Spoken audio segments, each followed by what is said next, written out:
Bay. From the Nationwide News Network, comprehensive, incisive, tough. This is Nationwide at 5. Good afternoon, I am George Davis. And I'm Robian Williams. In Nationwide News at this hour, Prime Minister Andrew Holness blasts hypocritical politicians who facilitate squatting, then attack the government for failing to give titles and provide amenities to illegal occupiers of land. The same people who created the illegal settlement come up on platform and say, how we not get the title yet? How long we are waiting on title?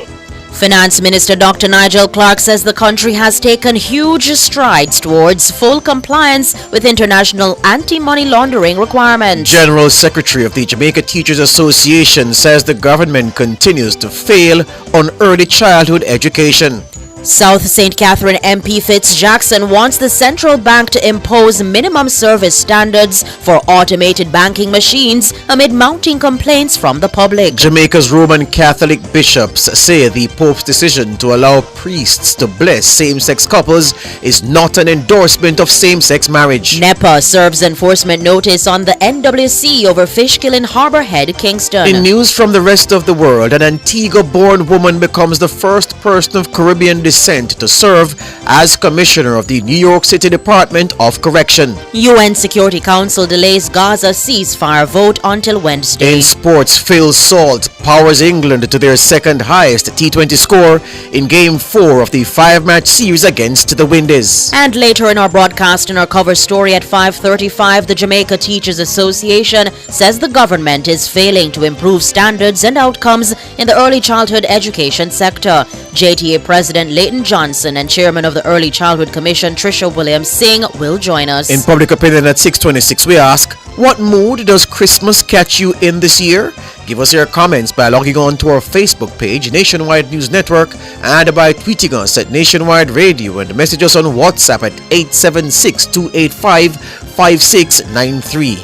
In the nation's business at 6:40, we review the work done in 2023 in the Ministry of Agriculture, Fisheries and Mining. Minister Floyd Green will join us. At 7, Professor of Public Health and Aging at the UWI Mona, Denise Eldemeyer Scher, will join us to discuss how we can give love to the elderly in this Yuletide season. At 8, it's Prescription for Life with Dr. Andre McDonald. At 9, Affairs of the Heart with Rodney Campbell. Tonight's topic, do people hold back in the bedroom because of the fear their partner will gossip about them? All these and more as we take you home on air on your mobile, Nationwide 90 FM, NationwideRadioJM.com, and on the Nationwide app available on Google Play and the App Store this Tuesday afternoon, Tuesday, December 19, 2023.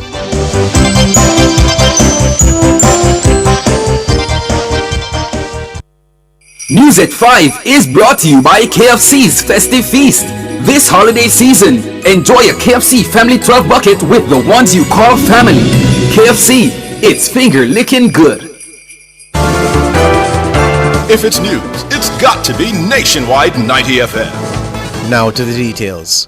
Prime Minister Andrew Holness has launched a broadside against the members of the political directorate who he says encourage squatting by their constituents and then rage at the government for failing to provide land titles and amenities for persons in informal communities. The Prime Minister made the remarks on Tuesday at a handing over ceremony under the new social housing program in Clifton, Portmore in St. Catherine.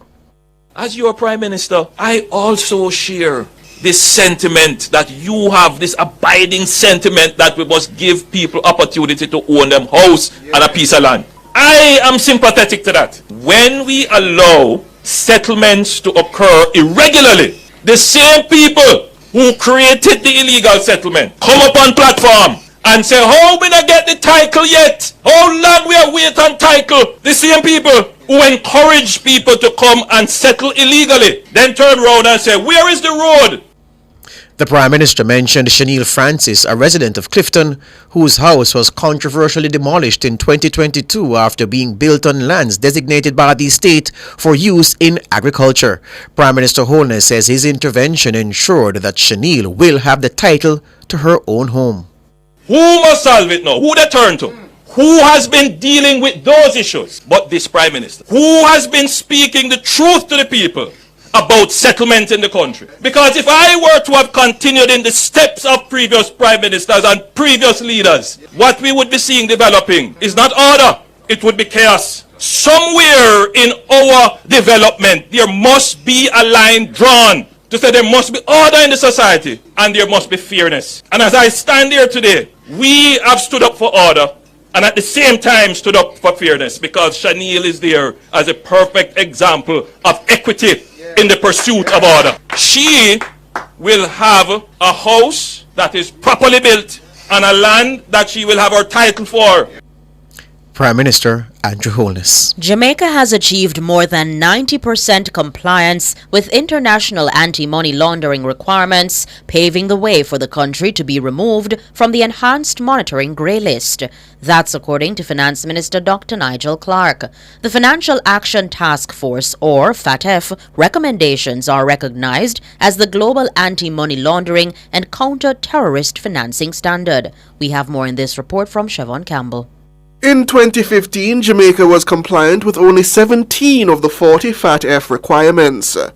That caused the country to be placed on a grey list for having strategic deficiencies in its regimes to counter money laundering, terrorist financing, and proliferation financing. Fast forward 8 years, and Minister Clark told the House of Representatives on Tuesday that the government has more than doubled the number of requirements under FATF with which it is now compliant.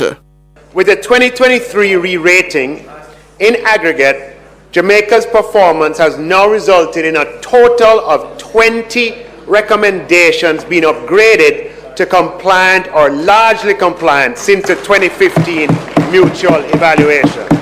As such, Madam Speaker, what this means is that Jamaica is now compliant or largely compliant with 37 out of 40 FATF recommendations. The Finance Minister says the last remaining hurdle was to bring lawyers into the money laundering framework, requiring them to report suspicious financial transactions. In February this year, the UK-based Privy Council rejected concerns by the Jamaica Bar Association that this was an infringement on the right to privacy. This last round of re-rating, where Jamaica sought upgrades for 4 recommendations, were driven by 1. Lawyers being brought under the AML-CFT framework, with the February 9, 2023 Privy Council ruling in favor of the government and the General Legal Counsel. With this milestone achieved by way of success at the Privy Council, Jamaica was able to successfully apply for the upgrade of Recommendation 28, which is a regulation and supervision of DNF BPs to largely compliant. Dr. Clark says the government is now moving to ensure compliance with the remaining 3 standards. This must be done by no later than 2026. The Finance Minister is confident the target will be met by February 2024. Given the work being undertaken by the Companies Office of Jamaica and its parent ministry, the Ministry of Industry, Investment and Commerce, we are optimistic that Jamaica will clear the final hurdle by February 2024, when the FATF will determine if Jamaica has effectively implemented its framework for the transparency and beneficial ownership of legal persons, thus signaling the substantial completion of the agreed action plan. Completion of the action plan is a prerequisite for Jamaica to apply to exit FATF's increased monitoring, and the process for that includes an on-site visit by FATF, so they'll come to Jamaica to confirm the sustainability of the measures taken under the action plan to enhance Jamaica's AML-CFT regime. Siobhan Campbell for Nationwide News. The Jamaica Teachers Association, JTA, has blasted the government's stewardship of the early childhood education sector. Speaking at the Early Childhood Education Conference at the Holiday Inn Resort in Rose Hall, St. James, the JTA's General Secretary, Dr. Mark Nicely, also told the audience that educators in early childhood institutions are treated like pariahs. Abigail Bartley has that story. Dr. Nicely gave a not-so-nice verdict on the state of play as it relates to early childhood education in the country. He says given the demand for streamlining, funding, and overall improvement in the sector, the Education Ministry is failing to deliver. I have heard what the ministry has said and what it has done and what it is doing and perhaps what it plans to do in the future. But I would have to say, with all due respect, that is not enough. There are more than 2,300 early childhood institutions across the island. According to Dr. Nicely, the stipend paid to workers in the early childhood sector is below the national minimum wage. Currently, the persons who operate in the sector and are funded through the Early Childhood Commission gets a maximum monthly of just under 30,000 Jamaican dollars. And I have heard the argument to say that they are not practitioners, they are not qualified, really, but they are in charge of our children, the nation's children, at the youngest and tender and most vulnerable stage of their life. If I'm going to be frank, when the Ministry of Education is allocating resources, they don't give any to Miss Mattis Basic School. But Miss Mattis Basic School has in its care the majority of the nation's children. The JTA General Secretary says successive governments have said much about improving education at the early childhood level over the years. He says it's high time deeds match words. I am using this platform, this opportunity to say to Jamaica, let us stop putting lip service to the foundation, early childhood education. It has gone on for far too long. We have been hypocritical. And you know what is ironic? We all benefited from early childhood education. That is where the nurturing, that is where the busy parent let out the child and never pick them up until late in those formative years. It is wicked, dreadful, and unreasonable what we are doing to the early childhood sector, the children, and the practitioners involved. Abigail Bartley for Nationwide News. The Member of Parliament for South St. Catherine, Fitz Jackson, wants the Bank of Jamaica to consider implementing minimum service standards for automated banking machines in light of increased complaints from members of the public. The MP brought a motion to the House of Representatives on Tuesday. Be it resolved that the Economy and Production Committee of Parliament, the committee, convenes a meeting with the Bank of Jamaica to investigate the magnitude of the losses to account holders, banks, and other financial institutions, and determine steps to be taken to mitigate the negative impact on account holders of licensees of the BOJ, and that the committee commence meeting on this motion within 45 days hereof. Be it further resolved that the BOJ establishes minimum service standards for the operations of its licensees with accompanying sanctions where none currently exist. Mr. Jackson says the constant malfunctioning of ABMs across the country is causing severe disruption and inconvenience for workers in all sectors. Many banks have elected to close many of their branches across the country. And whereas most government and private sector employees can only access their salaries from designated bank accounts to meet their day-to-day expenses and other financial obligations. And whereas many of the automated teller machines or their equivalent regularly malfunction, causing inconvenience, difficulties, and hardships to account holders. Fitz Jackson, MP for South St. Catherine. You're listening to the news on Nationwide 90 FM. More after these.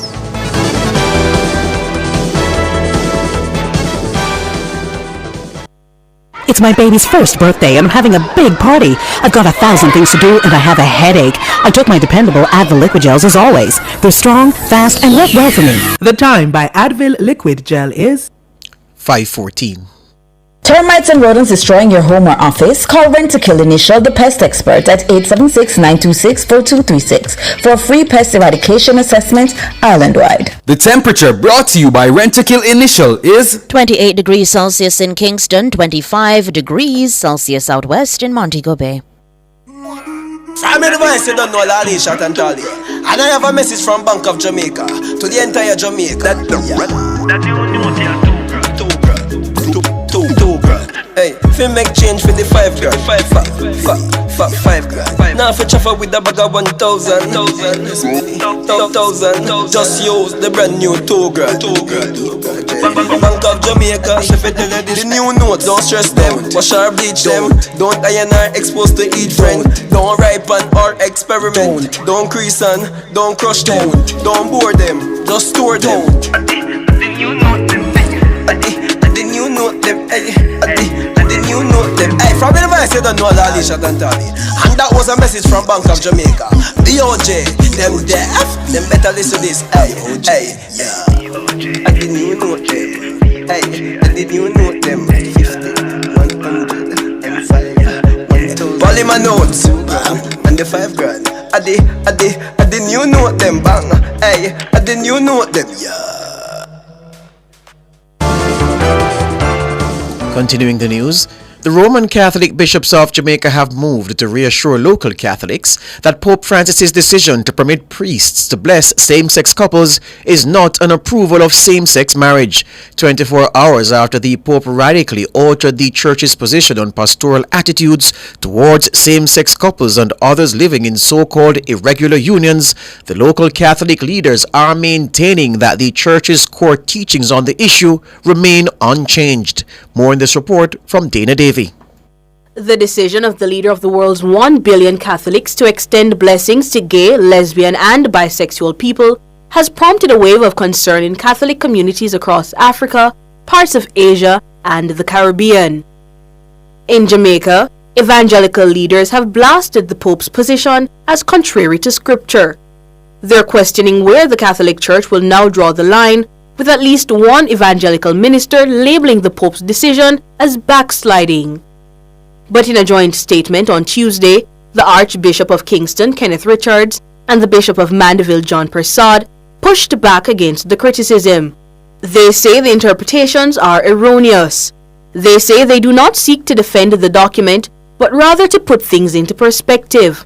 According to the local bishops, the Catholic Church clearly teaches that it does not have the power to confer liturgical blessings that would give moral legitimacy to unions that are classified as irregular and same-sex unions.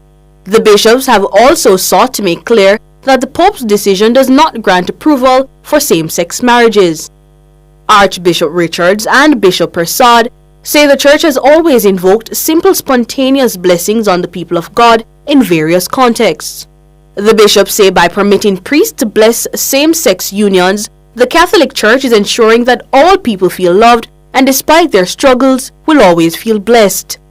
The Jamaican Catholic Church is one of the most prominent Christian denominations in the country. The local church runs several traditional schools and is involved in healthcare delivery and various charitable causes. It's estimated that just about 4% of the Jamaican population adheres to the Roman Catholic faith. Dana Davy for Nationwide News. Police Commissioner Major General Anthony Anderson says a strong presence will be maintained in the St. Catherine North Division to deter criminal elements from preying on business people and the general public in this holiday season. There's additional vending taking place as we go into the Christmas season, especially this week, which is the last week and weekend of commercial activity before the actual Christmas Day, Boxing Day period. So we have enhanced security measures here as state of public emergencies, and this actually provides the backdrop to have even more commerce and a safer space for the vendors who are coming out. Although there is more vending, it's well organized and there's a good police presence in the town centre to deter persons who want to, whether it is, pickpocket, purse snatchers or persons who are more violent. The commissioner was speaking during a tour of Homestead in Spanish Town, St. Catherine on Tuesday. St. Catherine North has recorded 289 serious crimes to date. That's a 24% decline in criminal activity in the division compared to the corresponding period last year. General Anderson says the police are also working to disrupt gang activity in the division. We have ramped up our activities. Our officers will be out over the period so that people can go about their business and that we can maintain good public order. We know that there's going to be more traffic out on the roads, but once people are a little patient, it will all work out. We have just this morning received an additional 3,000 of the ticketing devices and printers. So these will be deployed in the space. So those tickets are easily avoidable if you just do the right thing. We're also looking at in this area to see if any of the other gang activities are going to shift what they do so that we can respond accordingly. Major General Anthony Anderson, Police Commissioner. The National Environment and Planning Agency NEPA has served the President of the National Water Commission, Mark Barnett, with an enforcement notice regarding the fish kill in Harbour Head, Kingston on December 9. That notice was served on Monday, December 11. Angela Hamilton is Manager of Public Education and Corporate Communication at NEPA. The enforcement notice requires the NWC to 1. Immediately cease the discharge of improperly treated sewage to the environment. 2. Repair or replace the malfunctioning pump at the lift station within 3 days of the December 11 notice. 3. Install a redundancy pump to minimize the possibility of any discharge. 4. Implement an early warning system and submit details within 30 days of the effective date of the notice. Monthly reports on the results of this system should be submitted to the agency. 5. Submit a maintenance schedule for the entire system within 7 days of the date of this notice. NEPA says the NWC has already complied with requirements 1 and 2. Meanwhile, Ms. Hamilton says the oil spill in the Rio Cobra in St. Catherine has been contained. The oil spill was blamed on a malfunctioning boiler from a property owned by Tradewinds Citrus Limited. Ms. Hamilton says a rehabilitation effort is being led by the company with oversight from NEPA. World in a Minute is brought to you by ABC Electrical Sales. We make things as easy as ABC. Hose Assembly and Supply Limited, equipping Jamaica for success. Charles O'Connor Consulting Network Limited, COCN, driven by international accounting standards, modern technology and integrity. The World in a Minute. Antigua-born attorney-at-law Lynelle McGinley Liddy has made history by becoming the first Caribbean national and the second black woman to assume the role of commissioner of the New York City Department of Correction in its 128-year history. New York City Mayor Eric Adams says he's confident McGinley Liddy is the right person to lead the department going forward. McGinley Liddy has served the city of New York since 2015 when she first joined the department as an agency attorney in the legal division. She served as a deputy general counsel in 2018 where she led the department's general litigation unit. In August 2020, she was promoted to acting senior deputy commissioner and chief diversity officer. Officials say the UN Security Council will not vote on a draft resolution for a ceasefire in Gaza today, as expected. Last-minute negotiations at the UN Security Council to finalize a draft resolution on a ceasefire in Gaza stalled earlier on Tuesday. The United States says it's working with other members on the text, but it has vetoed previous resolutions. In other news, the Israeli army says it's investigating the deaths of Palestinian detainees who were arrested in military operations across the Gaza Strip. At least 6 Palestinians have died in Israeli prisons or detention facilities run by the Israel Defense Forces since the start of the war. Israeli media reports say hundreds of Palestinians have been held for weeks at facilities where many have been blindfolded and handcuffed for most of the day. Amnesty International says Palestinian detainees held by Israeli forces have shared testimony of torture and ill treatment, including severe beatings and humiliation. World in a Minute was brought to you by ABC Electrical Sales. We make things as easy as ABC. Charles O'Connor Consulting Network Limited, COCN, driven by international accounting standards, modern technology and integrity. Recapping the top stories making the nationwide news at this hour, Prime Minister Andrew Holness blasts hypocritical politicians who he says facilitate squatting, then attack the government for failing to give titles and provide amenities to illegal occupiers of land. The same people who created the illegal settlement come up on platform and say, how we not get the title yet? How long we are waiting on title? Finance Minister Dr. Nigel Clark says the country has taken huge strides towards full compliance with international anti-money laundering requirements. South St. Catherine MP Fitz Jackson wants the Bank of Jamaica to impose minimum service standards for automated banking machines amid mounting complaints from the public. Jamaica's Roman Catholic bishop says the Pope's decision to allow priests to bless same-sex couples is not an endorsement of same-sex marriage. My name is George Davis. And I'm Roby Ann Williams. You can find the news on our website at nationwideradiojm.com and on the Nationwide app, available on Google Play and the App Store. News Next headlines at 6.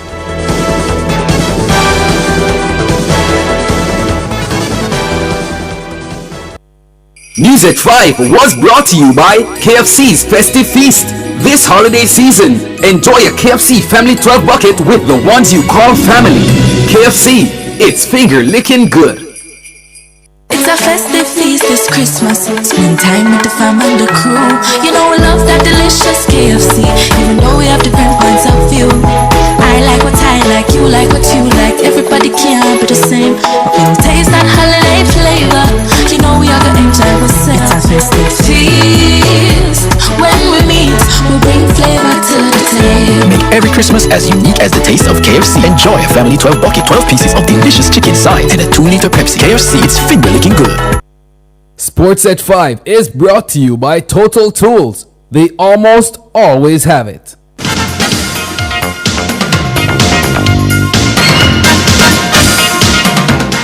Hello, good afternoon, and welcome to Sports here on Nationwide 90 FM. I'm Wayne Walker. Opener Phil Salt slammed an unbelievable century this afternoon to steer England to their highest ever T20 international score in the fourth game of their 5-match series against West Indies at the Brian Lara Stadium in Tobago.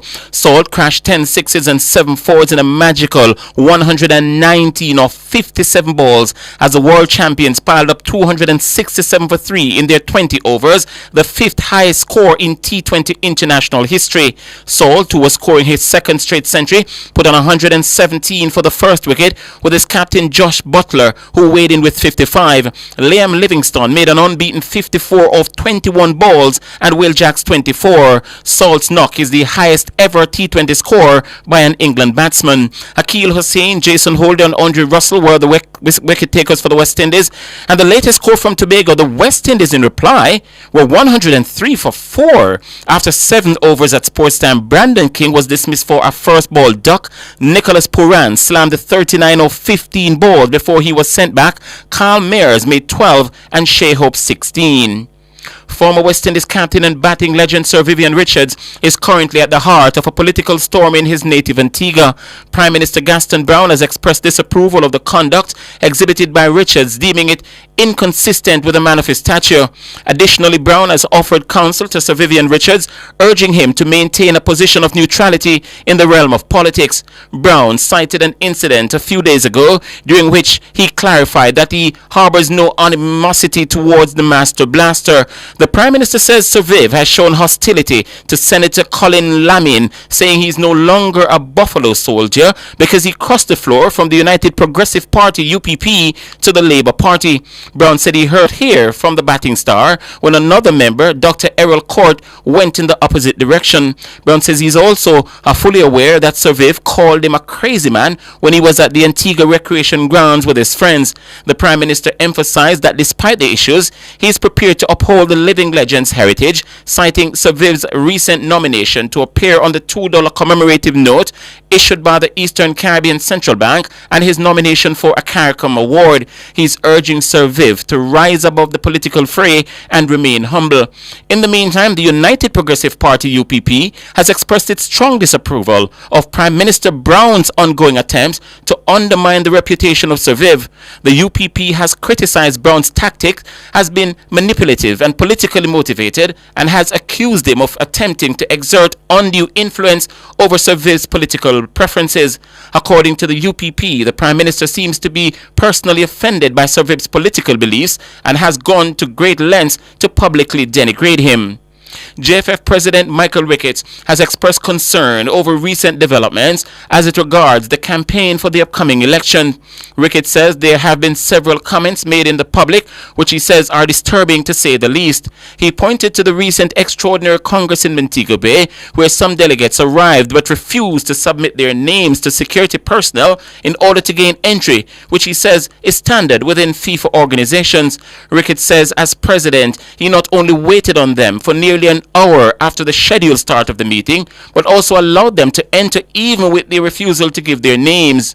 Ricketts also expressed surprise that a member of the opposing campaign reported to the police following a recent board meeting that they had been threatened following what he said was a regular verbal exchange. He said the move was an attempt at embarrassing his candidate with a public effort to arrest without even a warning. Ricketts says he's extremely disappointed that some elements have allowed the election process to play out in this manner, which is aimed at embarrassing persons.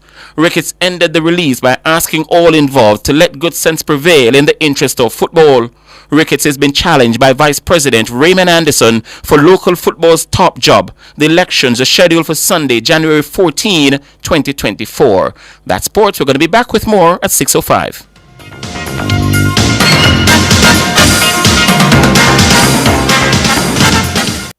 Sports at 5 was brought to you by Total Tools. They almost always have it. Hyundai, the home of modern, premium, affordable vehicles. Call us at 876-630-1511. The time by Hyundai is 5:31. Love, care for, and protect our women and girls. We are your family. We are your friends. Don't hurt us. End violence against women and girls. The temperature by the Office of the Prime Minister is 27 degrees Celsius here in the nation's capital, Kingston. It's 26 in the western city, Montego Bay. Spruce up your home this holiday season with Unique Living. We have a wide selection of fixtures, from stylish shower systems to elegant faucets, closet pieces, vanities, sinks, shower enclosures, toilets, bathroom, and kitchen accessories to upgrade your space. Shop at Unique Living, Jamaica's leading kitchen and bathroom provider for everything new and unique. Visit them at shop number 6, 30 Don Robin Avenue, Kingston 10, or call us at 876-755-3661. Does your bra ride up your back? Do your shoulders hurt from carrying the weight of your breasts? These are signs of an ill-fitting bra. When was the last time you were fitted by a bra fit specialist? The bra experts at LaBelle Femme will take care of you. Drop into the store at 53 Lady Musgrave Road, Tuesdays to Saturdays from 10 to 5, and you will see the difference. Or call 876-622-6091.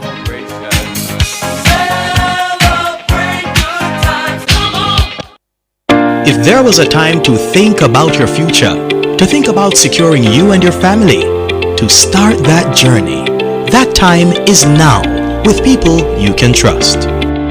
At Bulwark Insurance Agency, service is not what we do, it's who we are. We understand what it means to work together to exceed your expectations. Bulwark Insurance Agency, insurance made easy. Tired of the high interest rates and the whole heap of loan payments every month? Take a debt consolidation loan from AIM to pay credit card bills and all other high interest rate loans from other institutions. Make one low monthly payment to AIM and take home some extra money in your pocket. That's financial freedom. One loan, one low payment, more money in your pocket. Call AIM today to lower your loan payment. And remember, you won't find a better deal elsewhere. Guaranteed. Mosquitoes can spread diseases such as dengue fever. Common symptoms of dengue include fever, severe headache, pain behind the eyes, muscle pain, joint pain, skin rash, nausea, and vomiting. If you feel you have dengue fever, visit your doctor or health center, rest, drink lots of fluids, use only paracetamol for pain. Do not take aspirin or other painkillers. Protect yourself from dengue and other mosquito-borne diseases. A message from the Ministry of Health. The management and staff of Tropicool Limited wishes to thank its many customers and friends for their support throughout the year. They wish you a joyous Christmas and a prosperous New Year, extending love to all this season, especially those less fortunate. Visit them at 56A Studio One Boulevard Crossroad and have a tropical Christmas. Family advice, you don't know Lali Shot and Tali. And I have a message from Bank of Jamaica to the entire Jamaica. Hey, fi make change for the 5 grand. 5 grand. Now fi chaffer with a bag of 1,000. Just use the brand new 2 grand. Bank of Jamaica, if it tell you this, the new notes, don't stress them. Wash or bleach them. Don't iron or exposed to eat friend. Don't ripen or experiment. Don't crease and don't crush them. Don't bore them, just store them. The new note them. The new note them. The new note them. Hey, from the device you don't know Lali Shot and Tally. And that was a message from Bank of Jamaica. BOJ, them deaf, them better listen to this. Hey, yeah. The new note them. Hey, the new note them. 50, 100, M5, 1,000. Polymer notes, and the 5 grand. The new note them, bang. Hey, the new note them, yeah. It's Christmas time and there are gifts that go, gifts that blow, and then there are gifts that grow. Like a Sure Start savings account from CIBC First Caribbean. Sure Start is a savings account designed to grow with your children from birth to 17 years. It's easy to start and easy to grow, allowing you to top up and monitor at the ABM, online and through the mobile app. So give the gift of a brighter, smarter future with a Sure Start account from CIBC First Caribbean. It's a festive feast this Christmas. Spend time with the fam and the crew. You know we love that delicious KFC, even though we have different points of view. I like what I like, you like what you like. Everybody can't be the same, but when you taste that holiday flavor, you know we are gonna enjoy ourselves. It's a festive feast. When we meet, we bring flavor to the table. Make every Christmas as unique as the taste of KFC. Enjoy a family 12 bucket, 12 pieces of delicious chicken sides and a 2-liter Pepsi. KFC, it's finger-licking good. Cover Story is brought to you by Magna Motors. Drive Hyundai with no payments until May 2024. Hyundai, Hyundai. Drive into Christmas with a brand new Hyundai vehicle with no loan payment until May 2024. Yes, Hyundai pays for your first 5 loan payments, plus 2 years free service, 5 years warranty, and 0 processing fees. No more waiting on taxis or hitching rides. Get your Hyundai vehicle with 5 free payments on Duro this Christmas. Limited time offer while stocks last. Hyundai. Conditions apply.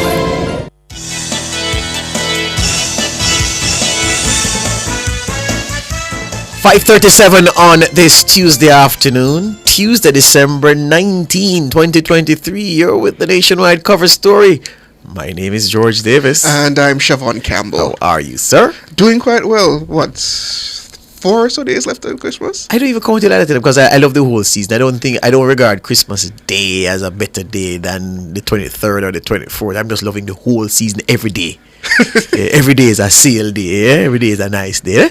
Yeah, man. So here we are with the cover story. The Jamaica Teachers Association, JTA, has blasted the government's stewardship of the early childhood education sector. Speaking at the Early Childhood Education Conference at the Holiday Inn Resort in Rose Hall, St. James, slow down, George, the JTA's General Secretary, Dr. Mark Nicely, also told the audience that educators in early childhood institutions are treated like pariahs. We have more in this report from Abigail Bartley. Dr. Nicely gave a not-so-nice verdict on the state of play as it relates to early childhood education in the country. He says given the demand for streamlining, funding, and overall improvement in the sector, the Education Ministry is failing to deliver.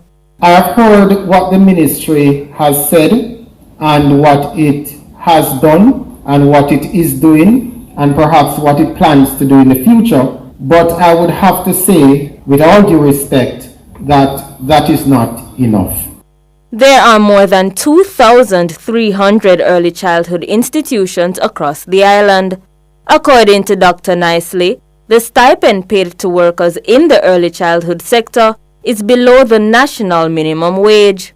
Currently, the persons who operate in the sector and are funded through the Early Childhood Commission gets a maximum monthly of just under 30,000 Jamaican dollars. And I have heard the argument to say that they are not practitioners, they are not qualified, really, but they are in charge of our children, the nation's children.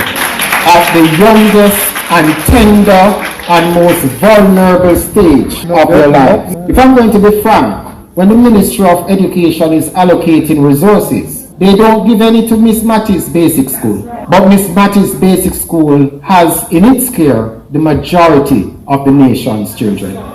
The JTA General Secretary says successive governments have said much about improving education at the early childhood level over the years. He says it's high time deeds match words. I am using this platform, this opportunity to say to Jamaica, let us stop putting lip service to the foundation, early childhood education. It has gone on for far too long. We have been hypocritical. And you know what is ironic? We all benefited from early childhood education. That is where the nurturing, that is where the busy parent let out the child and never pick them up until late in those formative years. It is wicked, dreadful, and unreasonable what we are doing to the early childhood sector, the children, and the practitioners involved. Abigail Bartley for Nationwide News. Thank you, Abigail. Meanwhile, Acting Communications Manager at the Early Childhood Commission, ECC, Sophia Stewart, says almost all institutions active in the country are now registered. The drive to get institutions compliant with our requirements for registration continues, and to date, 95% are registered, with only about 4%, which is equivalent to 92 institutions, being delinquent. Speaking at the Early Childhood Education Conference in Rose Hall, St. James, Ms. Stewart says over $11 billion has been allocated to help achieve improved outcomes in the sector. The early childhood education is one of the 7 pillars targeted for specific focus in the continuation of our support. In addition, we note that some 14% of the annual budget, which is equivalent to $11 billion, is allocated to early childhood education and special education, a clear commitment to strengthen the foundations of the education system. That's Sophia Stewart, Acting Communications Manager at the Early Childhood Commission. Joining us to discuss are Chairman of the Early Childhood Commission, Tricia Williams-Singh, and President of the Jamaica Teachers Association, Leighton Johnson. Good afternoon, ladies and gentlemen. Good afternoon. Good afternoon, gentlemen. Good afternoon. Mrs. Williams-Singh, are you there?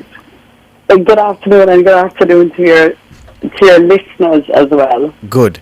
Let's start with the JTA President. How much does, well, the comments, the remarks made by your General Secretary, how much do they align with yours and the JTA's thinking collectively about the state of the early childhood sector? The comments made by the Secretary General are in sync with the comments of the Jamaica Teachers Association and what is happening within the early childhood sector at this time. What he spoke to are speak to what exactly is happening on the ground in terms of the disparities that we see within the early childhood sector, and the fact is that it is now urgent for us to take a deliberate step to fully transforming this sector. It is a situation where you have so many pairs of practitioners working there. You have a temporary trained teacher, you have a trained teacher on the whole program, you have a trained teacher attached to the primary school, you have the brain builders teacher, you have the caregivers, you have those contracted by the ECC, you have those contracted by the MOE. There are so many tiers. This system is such a complex one that is almost leading to complications. It's a system where you have there's no real standard there, because what you find happening in one area, one region regarding the different levels of practitioners, you might not find that happening in another area for a similar practitioner in the same category, that sort of thing. So the sentiments expressed by our Secretary General have adequately outlined what exactly is happening in the early childhood sector at this time. All right, we'll take further comments from you, Leighton Johnson, and of course from the Chairman of the ECC, Tricia Williams-Singh, after this break. You're listening to the Nationwide Cover Story.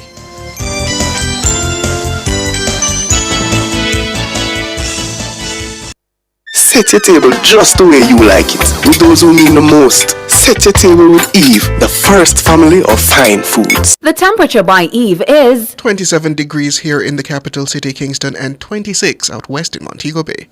This Christmas, give your family the gift of relaxation with the Singer Family Getaway. Shop from November 23 to December 31 and spend $20,000 before GCT to get a chance to win your family a 4-day, 3-night stay at a luxurious, all-inclusive hotel. Get the best brands of appliances and electronics, plus the best quality furniture, and make it the best Christmas ever with Singer. $650,000 in prizes to be won. So shop now for more chances to win. Conditions apply. See the website for details. Authorized under Section 58.3 of the Betting, Gaming, and Lotteries Act.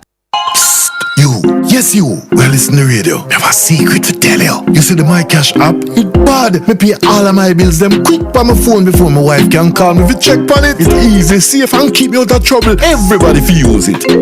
Hello? Yes, baby. Bills paid on the My Cash app long time. One step ahead again. Download the My Cash app by Paymaster today. Pay your bills anytime, anywhere with My Cash. My Cash, my way. My Cash Digital Wallet product is being tested in Bank of Jamaica's regulatory sandbox. The original wine with the flavor, with little ginger for savor. Give enough stamina, energy, them love the behavior. Yeah, we drink to one solid light, to one when we drink to one ginger wine, to one ginger wine, to one solid light, to one when we drink to one ginger wine, to one ginger wine. Solid like stone when we drink up a stones, ginger wine. Stones, ginger wine, solid. Must be 18 years or older to drink. Drink responsibly. I earn hugs and rewards. I earn smiles and rewards. Whatever you get from giving your gifts this holiday season is made even better when you use your Sagicor Bank credit card, because you'll earn rewards on every dollar you spend. I earn. Dad, you're the best! Use your Sagicor Bank credit card to do all your holiday spending and earn the best rewards ever. Conditions apply. Here at Ascent Super Center, you can fill your Christmas list. It's a December to remember. Get ready for 24 days of deals with the Azan Super Center Super Sale. From now until Christmas, experience the sale event of the season with incredible savings on a wide range of items. There won't be a better time to get all of your gifts, decorations, and everything in between. So fill your Christmas list at the Azan Super Center Super Sale. So this Christmas, make it Ascent Super Center for sure. It's a lifestyle. And we're back on the cover story discussing this matter of the early childhood sector. The JTA's General Secretary, Dr. Mark Nicely, questioning the government stewardship of the early childhood education system. And we have on the line the president of Jamaica Teachers Association, JTA, Leighton Johnson, who says Dr. Nicely's comments are in line with the overall concerns of the JTA. And we also have chairman of the Early Childhood Commission, ECC, Tricia Williams-Singh. So I'm going right back to you, Sir Johnson. This matter of the early childhood education having quite a disparity and no real standardization as it comes to how that is going to be delivered to the students. Isn't that the concern generally, not specifically how the teachers themselves are treated? Certainly, but you see, the fact is that how teachers are treated does have a direct correlation with the deliverables within the sector. If we want a sector that is going to produce first-class students, then we need to ensure that we take care of our teachers. We pay attention to how our teachers are treated. And of course, the Pattison report did indicate to that, indicating that if we want to see a system, an education system that is going to have the output that we desire of a nation, then we must take care of our teachers. Our teachers are instrumental where this is concerned. Our teachers form the basis, the pillar of this sector. These are teachers who have to treat with the students who are entrusted in our care at that level, the nation's children. So therefore, if our teachers are not comfortable, if they are not adequately trained, if their needs are not being met, then we will not have the quality that we desire at that level. Okay, and this is where I want to bring you in, Tricia Williams-Singh. You speak, or the Commission speaks of the 95% registration for early childhood institutions. I assume that considers the regularization of those institutions, but how does this extend to the teaching professionals at those institutions? All right, just to put in a nutshell, first I'd like to congratulate JTA on hosting this conference, because this is something we not only welcome as for a nation, but it's great to hear us all speaking of the importance of early years. And allow me just to put into perspective the role of the Early Childhood Commission. As you know, we are a regulatory body. And what this speaks to are the 12 standards to which early childhood institutions, they are to operate. The sector has 2,441 early childhood institutions, of which 431 are government, and the others are private, public-private or straight-private. Now let's put into perspective, when you hear the word private or public-private, it's a stipend that the government gives. So that's not a salary. So I just want to let us go into an understanding of that. So as earlier when Dr. Martin spoke in his speech about Miss Mattie early child institution, that's a privately operated institution which the government gives a stipend. So I just want to put that out there for part of understanding. As it pertains to 95% or 96% being registered, that's an improvement to where we're coming from. Because before, we had institutions that were operating and they were never accounted for. And just to highlight the improvements that we've made, before, we actually had government institutions that were not registered with the Early Childhood Commission. So I agree that we have a lot more work to be done, but let us please speak about equally the success we are at today. We're talking about 42% of our practitioners are capable. They have a first degree or a diploma. We're coming from 5%. So, I hear us and I agree that a lot more needs to be done. And I think what Dr. Nicely or Dr. Johnson also speak of is probably the deeper understanding of how it works within having a brain builder center, which, as you know, has been recent, because studies have shown that we need to take the children from earlier. The first 1,000 days, that's the most critical part of our development of our child, brain aspect. I hear you. And I just want to put into perspective that, yes, we have a lot more work to be done. But while we speak to our challenges, let us equally talk about the improvements that Jamaica as a country has made as it pertains to the early childhood sector. Leighton Johnson, does the early childhood education sector strike you as an $11 billion sector funded? At this point, no, it doesn't. The fact is there is so much work to be done in this sector. I've heard the chairman, and of course we are speaking the same, singing the same song. We want this level of improvement and transformation in the system. But then when we look at, or having put it into perspective, and when we look at what is required in order to get registered or certified, the expectations of the Early Childhood Commission in terms of the standards that these institutions, either privately owned or public-private partnership, what is expected, what it is that they have to do, there is a great disparity there. And if we were to honestly and look at it from a teacher's perspective, they are being held to so much, but yet still the compensation is just not there. We look at something, of course, there has been significant improvement in terms of the qualification levels of some practitioners, some caregivers. And you see that persons, the entry level perhaps is a level 2 certification at heart. They do upgradings and they go to level 3. Some of them go even to level 4. But then when you look at it, the compensation remains the same. But Mr. Johnson, at all levels. We're running out of time. I want to ask you this clearly. You've been a teacher for how long again, sir?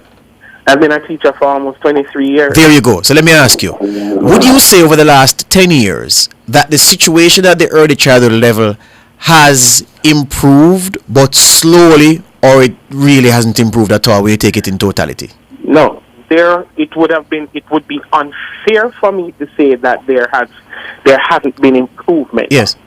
But where we are as a nation yes. and as a sector, we need to be more deliberate in our approach to seeing greater levels of improvement in this. So analyze and spend better. I hear you on that. Mrs. Williams Singh, I remember not so long ago when there was a great hue and cry about how many unregistered institutions there were in the sector. You're saying that your registration is well over 90%, so that has to be a plus. But as you concede that you could do things better, give me two things that you wish would have been far more advanced in their development to improve the outcomes in the sector, quickly in the time we have. Quickly, what I'm saying, and I beg corporate Jamaica all the time, we fund and we have scholarship that speak to many professions. Can we now also have funding scholarship that speaks to early childhood development? It is a specialized area and it is just as expensive as going into primary, secondary, or being a professor. So I am saying we need to see more corporate, more scholarship going to persons who want to study early childhood development because it is specialist, right? So I will say unapologetic that I still believe that we're lacking that push from our partners to give scholarship to individuals to go into this profession. And I'm the first to also say that I continue to lobby for more infant departments and infant schools to be created because today, and I say it all the time, you have in primary 99% government. You have secondary, if I'm not mistaken, 99%. As a matter of fact, probably 100. There are probably only 2 private schools in Jamaica. At early years, we're still at 20%. We need to quickly get those figures going up. I'll always advocate for the creation, the modernization of the sector by creating more infant school and infant department. And I'm just pleading to people, everyone, even the past students like myself, instead of focusing your time a lot, giving back to secondary, please, and saying, shift it or balance it. Give back to the same basic school that has made you who you are today. Shift it and watch us see a difference. All of us proud to say we attended and we give back to. And yes, I'm going to be biased with these names of schools. Calabar, Champion, New Forest High. You're glad to show off that you attended it. You give back to those schools. What about Miss Matthew Bates School that made you who you are today? Balance it. So if you are this astute lawyer, great doctor that find yourself with extra money, I am saying still give to Calabar, still give to New Forest High, but please take a little of that and give to the basic school that has made you who you are today, because I, for one, can say to you that 90% of them do this because of the love that they have for the children. But you and I both know you need a little cash to help you along the way. We have 2 minutes, and I want to get to you, President Johnson, because I wonder if Ms. Williams Singh didn't just hit the nail on the head. When you have a situation where the majority, and I mean the vast majority of early childhood institutions are privately owned, which essentially operate as businesses, and when you don't have the interest in supporting the business of early childhood education among the general population, it's very difficult then for those early childhood institutions to get to a level that you are requesting. Don't you believe so? And the fact is, this is why the Jamaica Teachers Association has demonstrated leadership in this regard.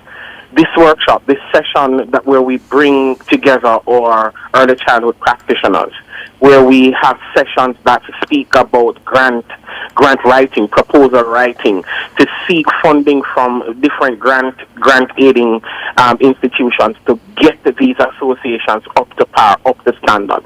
Of course, our chairman hit the nail on the head. We all now need to get to that place where we are deliberate in our approach in putting our monies where our mouth are. We have spoken for far too long in this nation about the importance of early childhood education, yet still there is little work being done on the part of our corporate sponsors or other entities in getting the sector to where we need it to be. We need other sectors to come up to the plate and follow the lead at this time. We are unfortunately out of time, ladies and gentlemen. Mrs. Williams Singh, thank you very much for your time. All the best. And Leighton Johnson, same to you, sir, JTA President. Thank you. Thank you so much. Thank you so much. All right. The headlines at 6 after these.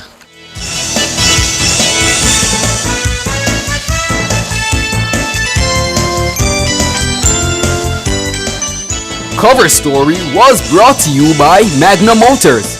Drive Hyundai with no payments until May 2024. Hyundai, Hyundai.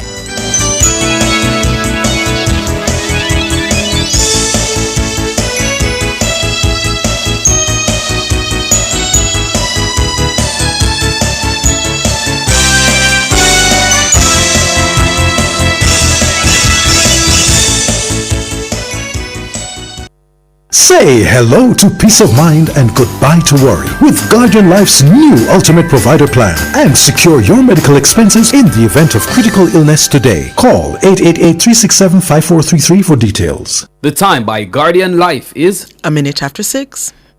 Annual eye examinations not only assess your vision but may be life-saving. Eye tests may detect serious health issues that go beyond your vision. Call IQ Optical to schedule your comprehensive eye test today. The temperature by IQ Optical is 27 degrees Celsius in capital city Kingston, 26 out west in Montego Bay.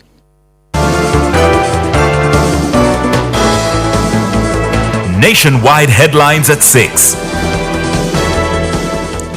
Good evening. With the headlines at 6, I'm Nora Gay Banton. Prime Minister Andrew Holness has launched a broadside against members of the political directorate who encourage squatting by their constituents and then rage at the government for failing to provide land titles and amenities for persons in informal communities.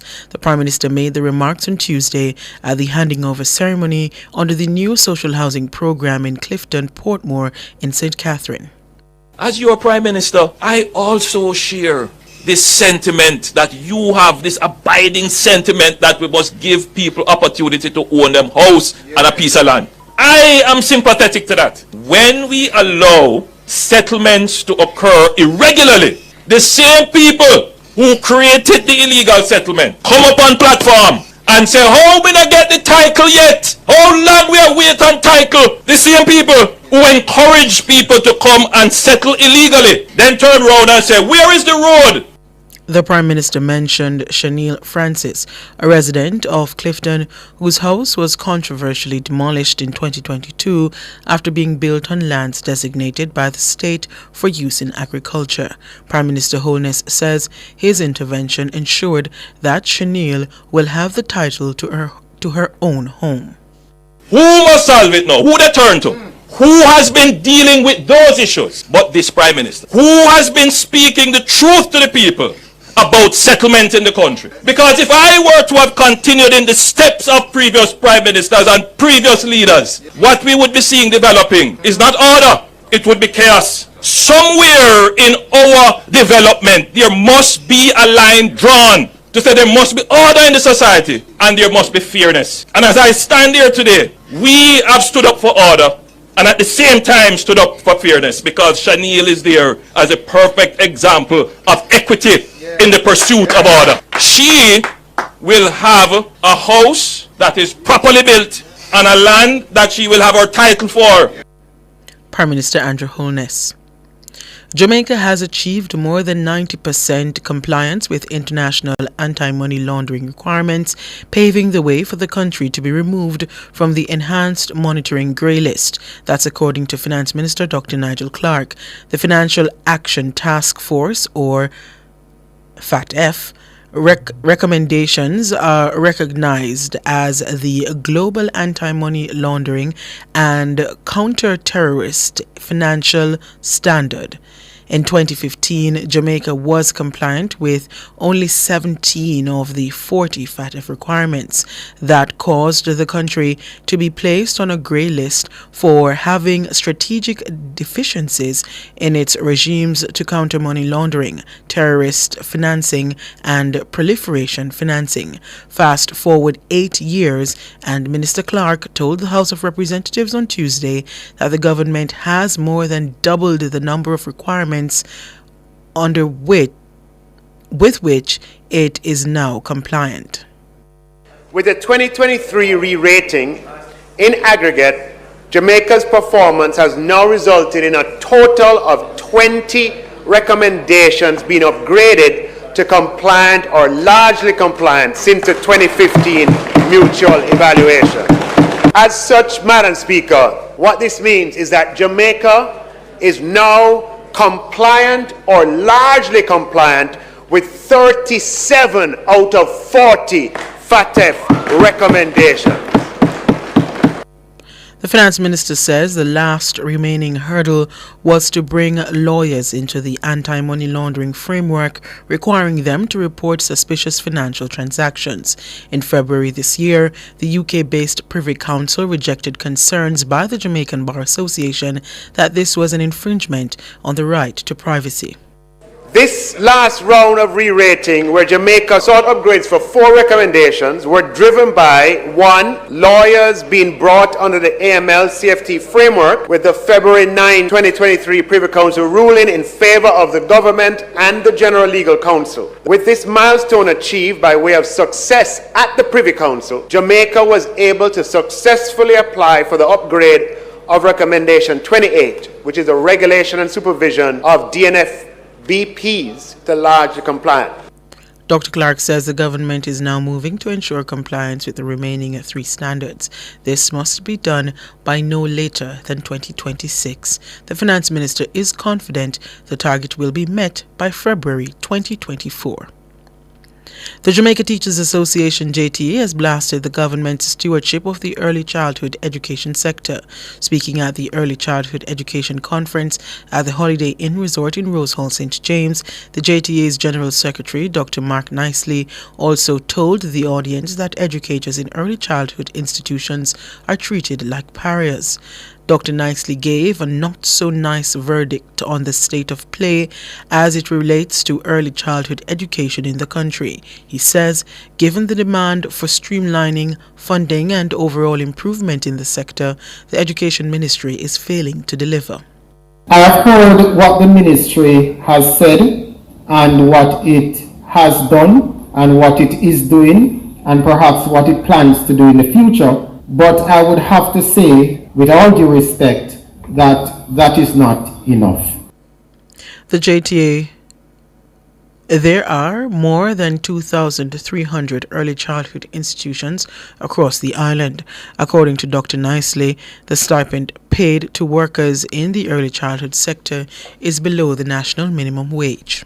Currently, the persons who operate in the sector and are funded through the Early Childhood Commission gets a maximum monthly of just under 30,000 Jamaican dollars. And I have heard the argument to say that they are not practitioners, they are not qualified, really, but they are in charge of our children, the nation's children, at the youngest and tender and most vulnerable stage of their lives. If I'm going to be frank, when the Ministry of Education is allocating resources, they don't give any to Miss Mattis Basic School. But Miss Mattis Basic School has in its care the majority of the nation's children. The JTA General Secretary says successive governments have said much about improving education at the early childhood level over the years. He says it's high time deeds match awards. Those are the headlines at 6. I'm Nora Gay Banton. Sports is next.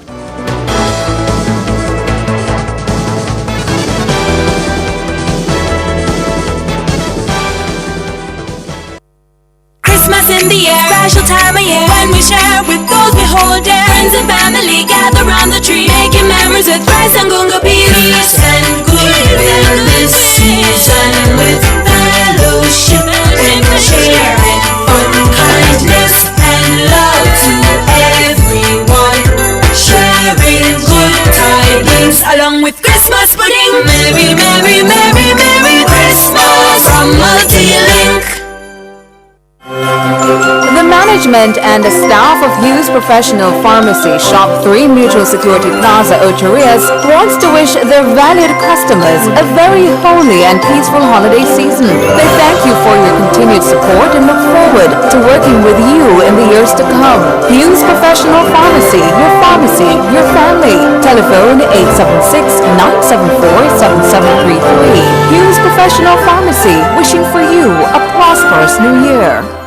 Let the countdown begin! Beat the clock! Hurry up and go buy a Suzuki! Tick-tock! Purchase a Suzuki Vitara, Grand Vitara or XL7 from now to December 22, 2023 from as low as $4.75 million! And drive into the festive season with 5 years warranty! Free vehicle tracking and free servicing! Act fast and beat the clock for this offer! Available until December 22, 2023 or while stocks last! Only at Stewart's Automotive Group, South Kent Road, Kingston and Iron Choma Bay! Everything must go! We're open Saturday, December 2nd, 9th and 16th. Conditions apply. Happy holidays from Team Adam and Eve. We invite you to indulge in a relaxing spa atmosphere or gift someone spa pampering this season. Visit us at www.adamandevedayspajA.com for e-certificates or WhatsApp 876-567-2142. Relax, refresh, and respite with us today. We have Christmas packages starting at $8,500. Book a massage, facial, mani-pedi, or hair service at Adam and Eve Day Spa. You deserve it.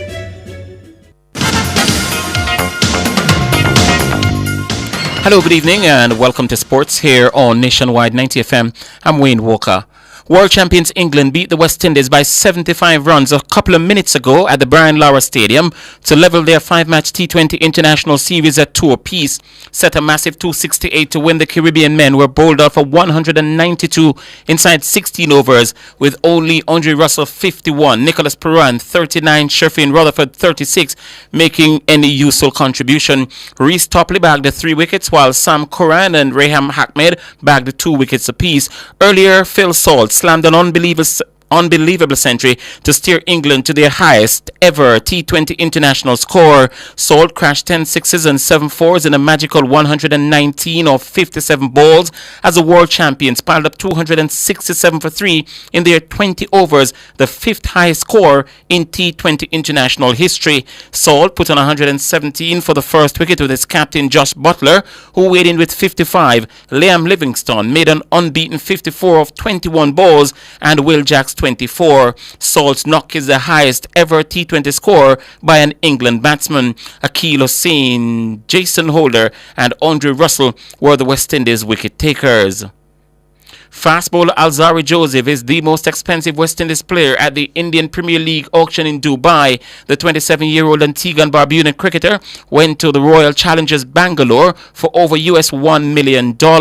Meanwhile, captain of the West Indies senior men's T20 team Rovman Powell, he went to the Rajasthan Royals for over $800,000. Shai Hope, the regional one-day international captain, was sold to the Delhi Capitals for over $90,000, and Sherfin Rutherford would be playing for the Kolkata Knight Riders after he was picked up for a little over $180,000. In the meantime, the Australian bowler Mitchell Starc became the most expensive signing in IPL history. He was bought for over $2.9 million by the Kolkata Knight Riders. The bid for Starc broke the record set earlier in the day when Pat Cummins, the Test captain, was sold for over $2.4 million, and that fee beat the over $2.3 million paid for England's Sam Curran in 2022. CEO of the Jamaica Cricket Association, Courtney Francis, says he has high expectations for the 5 Jamaican players selected in the West Indies squad for the ICC Under-19 World Cup in South Africa, January 19 to February 11 next year. The players, Jordan Johnson, Deshaun James, Adrian Ware, Steve Wedderburn, and Tariq Edwards. Francis says the sky's the limit for the players. No, they're going to perform. These are very good players. They're training with the Scorpion teams, and we expect them to be, after playing for West Indies in Under-19, to be amongst those senior ranked players for the near future. I expect that some of these players may debut for Jamaica in next year's regional tournament. That's how highly I think of some of those players. CEO of the JCA, Courtney Francis, the young West Indians are drawn in Group B alongside England, South Africa and Scotland. The schedule sees hosts kicking off their campaign against the West Indies in Potchefstroom on February 19, while defending champions India will start the defense of their crown against Bangladesh. The event will welcome a new format for this edition, where teams progressing from the group stage will enter a new Super 6 stage starting January 30, where 2 groups of 6 teams will clash to determine the semi-finalists and the finalists. All right, so the Intersecondary School Sports Association has just minutes ago, released the names of the players selected to the All Manning and All the Costa Cup squads for their showdown. It's just coming to hand, so I'm just going to try to sift through it for you. I'm going to start with the All the Costa lineup, and the All the Costa will be coached by the Costa Cup winning coach Lenny Hyde. He'll be assisted by the coach of the beaten finalist Glenn Muir, that's Andrew Peart, and O'Neill Thomas of Dintle Technical High School. So the goalkeepers are Roche Burrell from Clarendon College and Antoine Gooden from Glenmuir High School. The defenders, Orlando Lee Blake, he's from Garver Maceo, Neshawn Bolt Barrett from Clarendon College, Dante Campbell from St. Elizabeth Technical, Atiba Green from Clarendon College, O'Neill Headley from Glenmuir, Devontae Hodges, Clarendon College, Tyreek McKinley, and he's from Garver Maceo. The midfielders are Theon Coupe from Clarendon College, Devontae Davis from McGrath, Malachi Douglas, the captain from Clarendon College, Kyle Gordon from Glenmuir, there's Shamir Hutchinson from Dintle Tech, and Jason White from Glenmuir High School. And the strikers are Cleon Clark from Garver Maceo, Tejon Cummings, Glenmuir, Kaheem Dixon Papi, that's from Clarendon College, Tyrese Go from Dintle Technical, Christopher Hull from Clarendon College, and Stephon Spence from Froome Technical. They've also named a few reserves, and I'll give you those names as well. Leon Campbell from Irwin High School, Krishmar Maxwell from Garver Maceo, there's Chevon Miller from Happy Grove, and Javier Newman from Manchester High School, along with Kenil Peart from William Knibb. And that's the All the Costa squad. The All Manning squad now, I'm trying to get that up for you. As I said, it just came to hand. Okay, so here's the All Manning squad, and the All Manning squad will be coached by Craig Butler from the Manning Cup champions Mona, Devon Anderson from the beaten finalists Heidel, and Vassal Reynolds from Kingston College. The goalkeepers are, for the All Manning team, Shakur Adair, Tivoli Gardens High School, and Lejeune Davis from St. George's College. The defenders are Michael Forbes from Heidel, Alexavier Gooden from St. Andrew Technical High School, Robino Gordon from Mona High. There's Stephon Johnson from Mona as well, and Robert Seo from Kingston College, Malachi Sterling from Jamaica College, and Kimar Thompson from Stats. The midfielders are Ronaldo Barrett from Heidel, there's Nicoy Gale from Stats, Deshaun Green, Kingston College, there's Dylan John from Jamaica College, Denzel McKenzie, Mona High School, Adrian Reed Jr. from St. George's College, and the strikers are Leon Brown from Stats. There's also Brian Burkett from St. George's College, Demario Daly from Kingston College, there's Omario Henry from Heidel, and Romarian Thomas from Mona. And the reserves, so the All Manning, are Akeem Bernard from Mona. There's also Joma Gordon from Heidel. There's Kiani Jackson. He represents Heidel as well. And Richard Livingston from Stats. And completing the reserves, Dante Peralto from Mona High School. So those are the 2 full squads. All Manning and All the Costa just came to hand from the Intersecondary School Sports Association. All right, let's go back to another piece of football news because the GFF president Michael Ricketts has expressed concern over recent developments as it regards the campaign for the upcoming elections. Ricketts says there have been several comments made in the public which he says are disturbing to say the least. He pointed to the recent extraordinary Congress in Montego Bay where some delegates arrived but refused to submit their names to security personnel in order to gain entry, which he says is standard within FIFA organizations. Ricketts says as president, he not only waited on them for nearly an hour after the scheduled start of the meeting, but he also allowed them to enter even with their refusal to give their names. Ricketts also expressed surprise that a member of the opposing campaign reported to the police following a recent board meeting that they had been threatened following what he said was a regular verbal exchange. He said the move was an attempt at embarrassing his candidate with a public effort to arrest without even a warning. Ricketts says he's extremely disappointed that some elements have allowed the election process to play out in this manner, which is aimed at embarrassing persons. Ricketts ended the release by asking all involved to let good sense prevail in the interest of football. Ricketts has been challenged by Vice President Raymond Anderson for local football's top job. The elections are scheduled for Sunday, January 14, 2024. That's sports.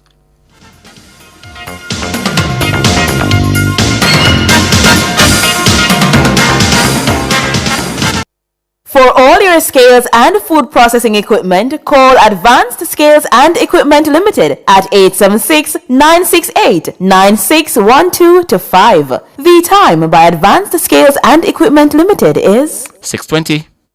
The following is brought to you by the Office of the Prime Minister.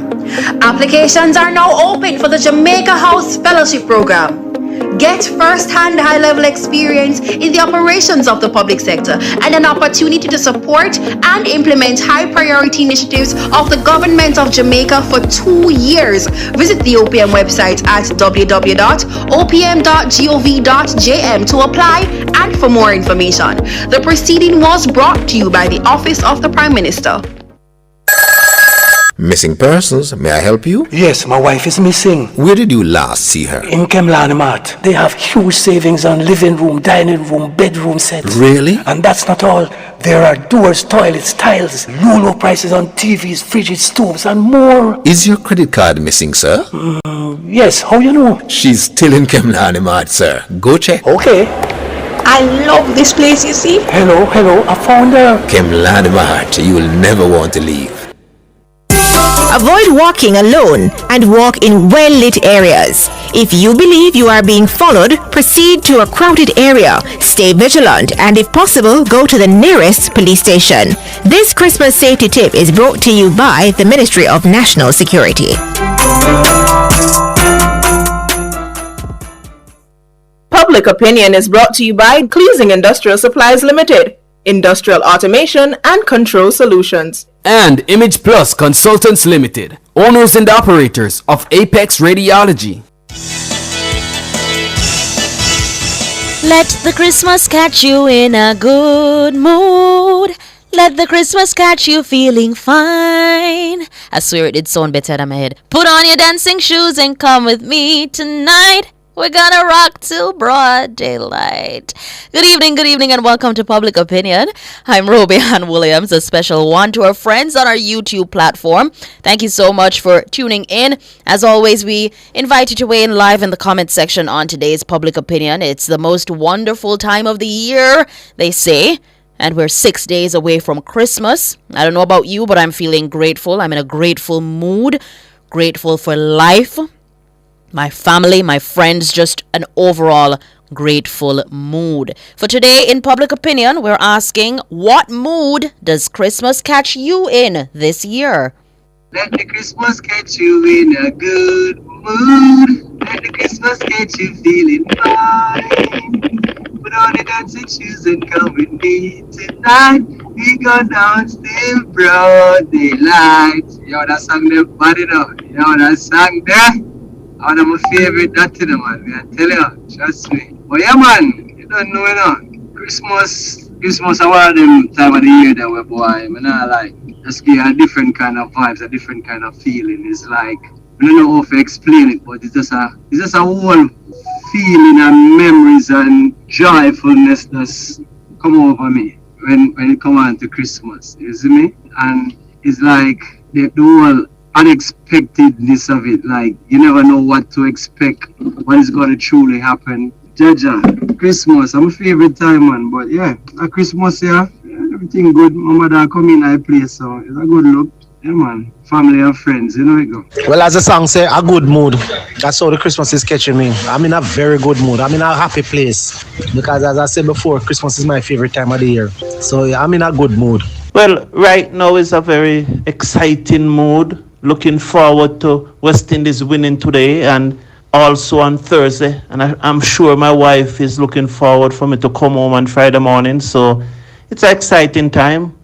Definitely a joyful one. I'm ever so grateful for yet another festive season. Like, it's the most wonderful time of the year, and I'm all for it.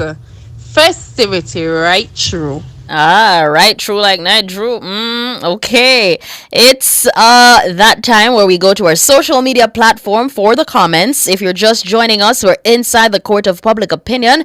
We're asking you, what mood does Christmas catch you in this year? Philip Jackson says, Christmas always bring a great atmosphere, peaceful and joyful, goodwill.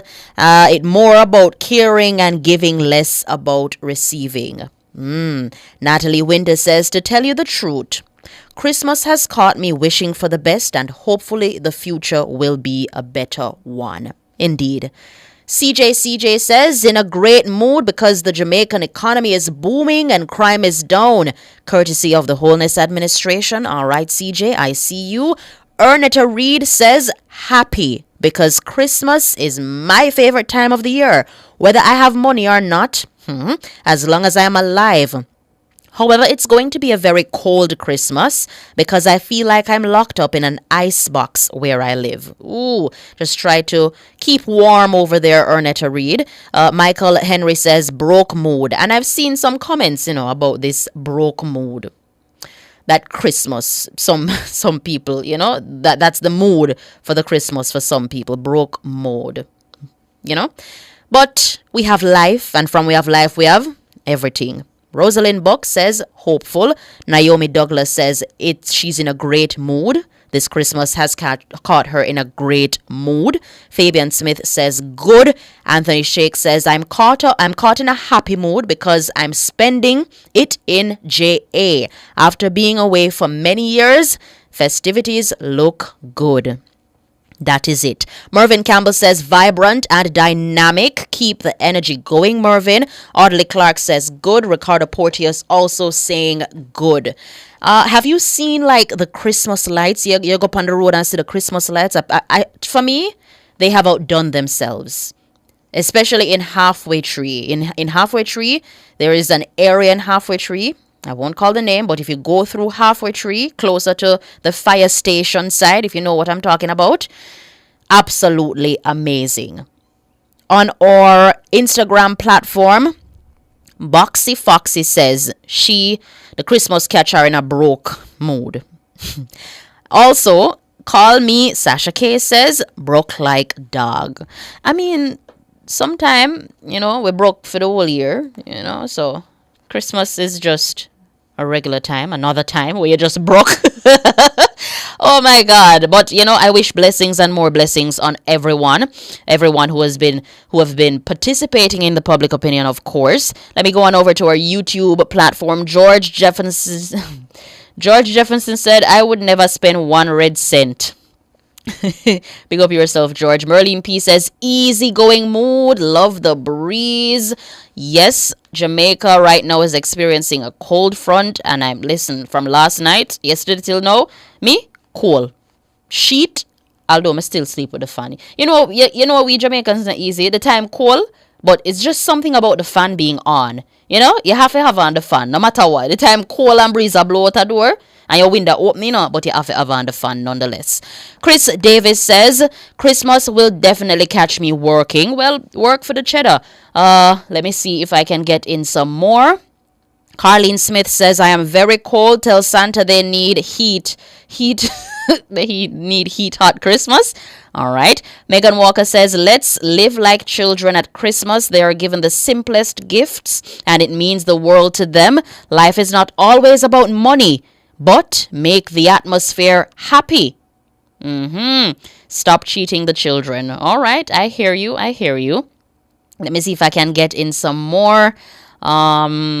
Jason Simpson says, just giving God thanks for this Christmas at the moment. Glad to see some family that I don't see long ago.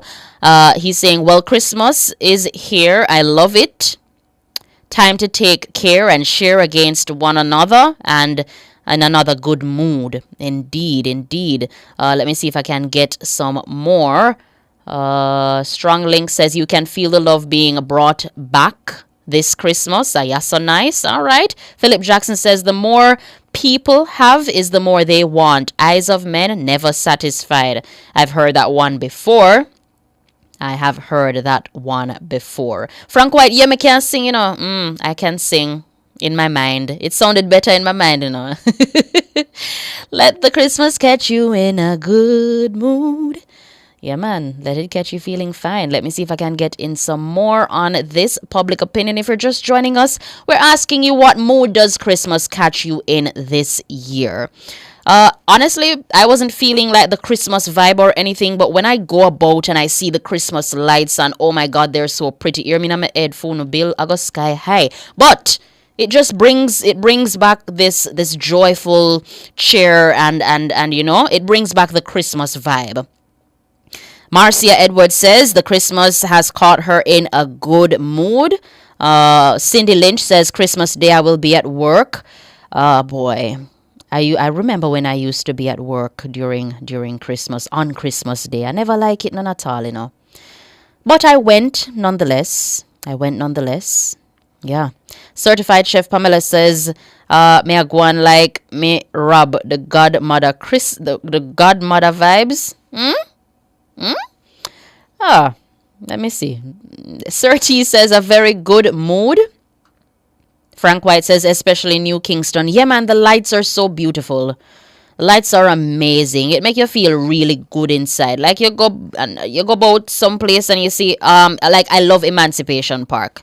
I can call that name. I love Emancipation Park, how they decorated it. In Halfway Tree, like I said before. Absolutely amazing. Arlene Rose says, I'm here in Jamaica 2 days now and loving it. I never spend Christmas in America. Going to eat till my belly busts. And that me I talk about, the belly bust part. Big up yourself, Arlene Rose. We look forward to, you know, our store baskets being full and we belly full. Bird Plus says, this year, catch me with more money in my account. Big up yourself, Bird Plus, because that's all that, you know, we love that. More money. Yeah. All them say more money, more problem. That's what they say. But big up yourself, Bert. Arlene Rose says, I put up solar lights. That is it. Paul Peart, Christmas catch me feeling the Christmas breeze. That not bad at all. All right. Frank White says, belly bus for days. Listen, when I have food from Christmas, go straight back to New Year's Day.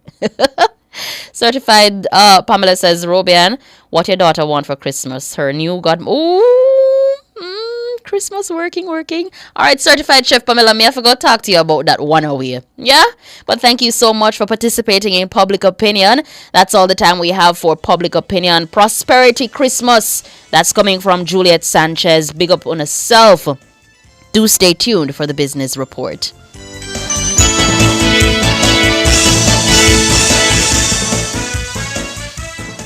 Public Opinion was brought to you by Cleasing Industrial Supplies Limited, Industrial Automation and Control Solutions. And Image Plus Consultants Limited, owners and operators of Apex Radiology. Persons who intend to promote any kind of gambling activity must apply to the BGLC for approval. For more information, call 876-630-1353. The time by the Betting, Gaming and Lotteries Commission is 6:33.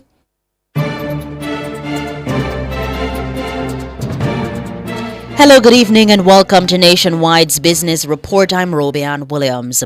Jamaica's total spending on imports were valued at $5 billion US, while earnings from total exports were valued at $1 billion US for January to August 2023. For the period, the value of imports declined by 1.4%, or $74.5 million US when compared to the $5,153 million US spent in the 2022 period. This decline was largely attributable to lower imports of raw materials, intermediate goods, and fuels and lubricants, which declined by 0.6% and 19.6% respectively. Now, earnings from total exports for January to August 2023 increased by 29% when compared to the $1.93 billion US earned in the similar period of 2022. The growth in total exports was due primarily to the increase in the exports of crude materials. The five main trading partners for the period were United States of America, China, Brazil, Japan, and Colombia. The top 5 destinations for Jamaican goods were the US, Puerto Rico, Latvia, the Russian Federation, and Iceland. In other news, the VM Building Society, VMBS, has announced that it will be putting extraordinary measures in place this week, including extending opening hours at its 16 branches island-wide to ensure that its members are served efficiently during the busy lead-up to Christmas. The Building Society also noted that it will be increasing replenishments of its ABM network so that members will have better access to cash this week, as well as on the weekend, Christmas Day and Boxing Day. Now, VMBS said that it will extend its opening hours at all its branches until 3:30 p.m. on Wednesday, December 20, Thursday, December 21, and Friday, December 22. Normal opening hours will resume on Wednesday, December 27. Further afield, the European Union and the US have agreed to pause their trade war until after the presidential election. US tariffs on steel and aluminum and the EU's retaliation on goods, including motorcycles and whiskey, will be suspended until the end of March 2025. They were originally imposed when Donald Trump was president on national security grounds, but they were paused under Joe Biden's administration. And finally, in the currency markets, at the close of trading today, it cost 155 Jamaican dollars and 82 cents to buy $1. It cost 198 Jamaican dollars and 63 cents to buy £1 British pound, and 116 Jamaican dollars and 99 cents to buy the Canadian dollar. That's the business report. I'm Robian Williams. Season's greetings.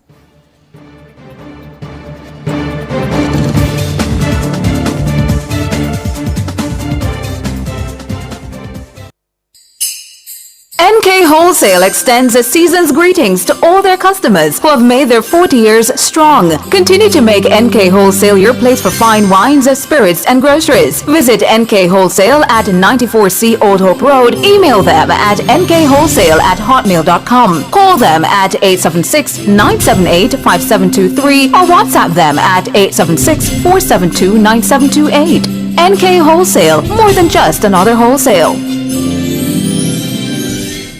When you speak, we listen. We listen to all your stories About how your business was started. and every step along the journey to make it applicable to the problems you solve every day. We've also listened to your cries for help. The narrative surrounding limited cash flow. Extended payment terms for buyers who just can't meet your 30-day credit term this month. Next month, And the month after that, we are here to help. we have created Exim Express receivables financing so that your most important jobs get done. With a turnaround time of 7 days and up to 75% of your receivables covered with no collateral or financials needed, you know you're in good hands. Exim Bank. By helping businesses, we save lives and livelihood. When approaching or leaving your vehicle, be aware of your surroundings. This Christmas safety tip is brought to you by the Ministry of National Security.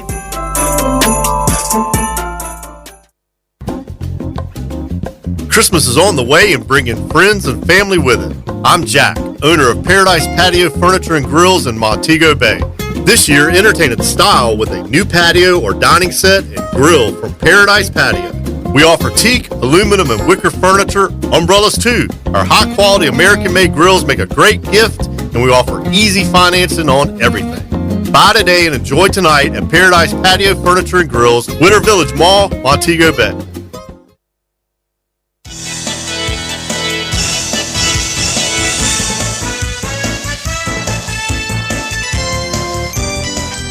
.39 on this Tuesday evening, Tuesday, December 19, 2023. You're with the nation's business here on Nationwide at 5. My name is George Davis. I'm Siobhan Campbell. Well, as 2023 draws to a near, draws to a close, is near to a close, draws to a close. Yes, it's near to a close. We are reviewing the work of several ministries. This evening, we are turning to the Ministry of Agriculture, Fisheries and Mining. And the man in charge of that ministry is Floyd Green, and he joins us now just to review the highlights and perhaps disappointments he may have had in terms of the plans he had for the amalgamated ministries and what he was able to achieve across mining, agriculture, and fisheries. Good evening, Minister. Good evening. Evening, George. Evening, Siobhan. Evening to all your listeners and those watching on YouTube. Very well. There was, for several quarters before mining roared back, there was a direct relationship between the GDP growth recorded in the economy and, of course, growth in agriculture as a subsector industry, if you may.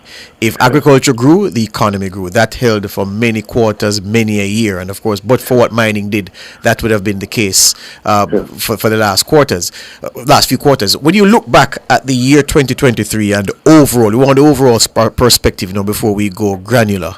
What's your assessment of how well agriculture has done in 2023? So overall, we had a challenging year. It's definitely a year where we saw a number of successes, but we had to be battling the weather through the entire year. We started the year in drought, a drought that carried over from October 2022, and the first 5 months of the year, we saw drought conditions. In fact, our worst drought on record, and then we went from that into bouts of intense rainfall with tropical depression number 4, and then we had elevated heat for the summer, and then unfortunately in November we had tropical cyclone 22. So in terms of the weather, it was a really torrid year for agriculture. In terms of the weather, we had a lot of challenges, and we saw the realities of climate change in probably the most stark way that we've seen it over all these years. So on that hand, it was a difficult year for our farmers and officials battling these weather conditions. And as such, we did see some decline in production on the agriculture side and declines in acreage in terms of that was outlaid. But, when I looked at the figures, George and Siobhan, what I recognize is even though we've seen decline, when you look at the rate of decline vis-a-vis where we're coming from, it does show that we are building some resilience in our agricultural sector. So let me just explain a little bit. So we would have declined thus far about 10% for this year. And we're coming off our highest production year ever, where for the first time we passed 800,000 tons, and that was following up on our highest production year ever in 2021, where we passed 700,000 tons. So even though we've seen a decline, we are still looking at production. We're still higher than we were prior to COVID, right? So, we are seeing that there's some resilience, but we do appreciate that a lot more has to be done to build that resilience so that we can better deal with these weather events. Let's go export a little bit, because there was a time, of course, for a long time, sugar was king. Is there a crop that is king in terms of the production of it, in terms of the units of production, and of course the attendant revenue it attracts? Are we in that space anymore? Absolutely. Yam is king, and we do about 34 million United States dollars each year from the exportation of yam, and that has been on a steady increase. In fact, we spoke a lot about our sort of balance of payment surplus, in that we would have expended less foreign exchange than we would have earned. And agriculture exports have a part to play in that, and we have been seeing a significant increase. In fact, clearly we haven't seen the numbers for the entire year yet, but we started the year with the first quarter seeing an increase in agricultural exports, despite the challenges that our farmers are facing. So, just to put it in perspective, in 2022, for the first quarter, our exportation of yam was about 10 million United States dollars. And for the first quarter of 2023, our exportation of yam was $13 million. So, significant increase, and we'll have to wait to see how that fared out for the rest of the year. But we are seeing increases in our exports. So we're seeing increases in yam, and we're seeing steady increases in ackee. We now make about $25 million a year from the exportation of ackee. We are also seeing increases in our sauces. A number of agricultural-based companies have done really well this year. Spur Tree Spices expanded into new markets in the United States and in Guyana, across the region. The Scotch Boys getting that deal where they're now in 250 Target stores. Again, all of these are locally made, derived sauces from our pepper and our jerk seasoning. So we are seeing good numbers on export, but we do know that we're still just scratching the surface. So, there's a lot more that we can do, and we're focused on that. But just to close off exports, we also saw a significant increase in our access to some of our markets. We're able to get into Cayman in a big way. We're now finalizing getting into the Turks and Caicos. But the UK market really stood out for us in 2023. We saw significant increases of our soft fruits and vegetables going into the UK market, everything from our mangoes to guineas. So that augurs well for 2024. Stay where you are, Minister. We're going to take a quick break and come right back. The Agriculture Minister, the Minister of Agriculture, Mining and Fisheries, Floyd Green, is our guest.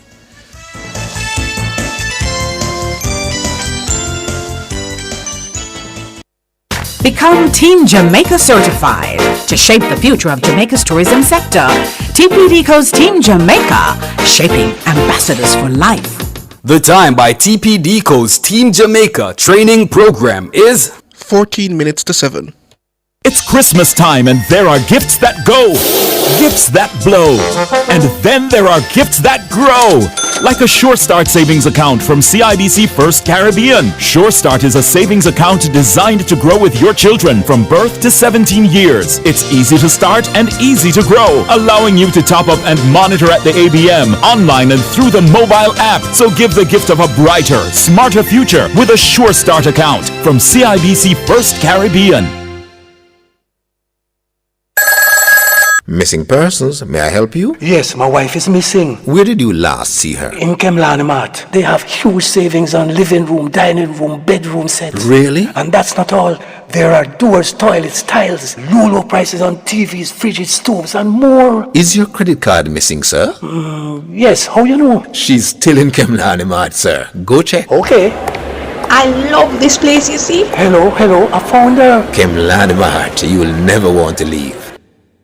Welcome to Paymaster. How can we help you today? Morning, miss. I need to pay some bills and pick up remittance. I can do that here? You can pay any bills, utilities, school fees, insurance, and microloan repayments. Plus, pay your toll tag and collect PAT and pension payouts. Really? Yes! We have over 200 Paymaster locations island-wide. Access our services with Paymaster Online, or you can pay bills, send cash, and top up with the MyCash app by Paymaster. Thanks. Paymaster fast, accessible, and secure for true. MyCash products is being tested in Bank of Jamaica's regulatory sandbox.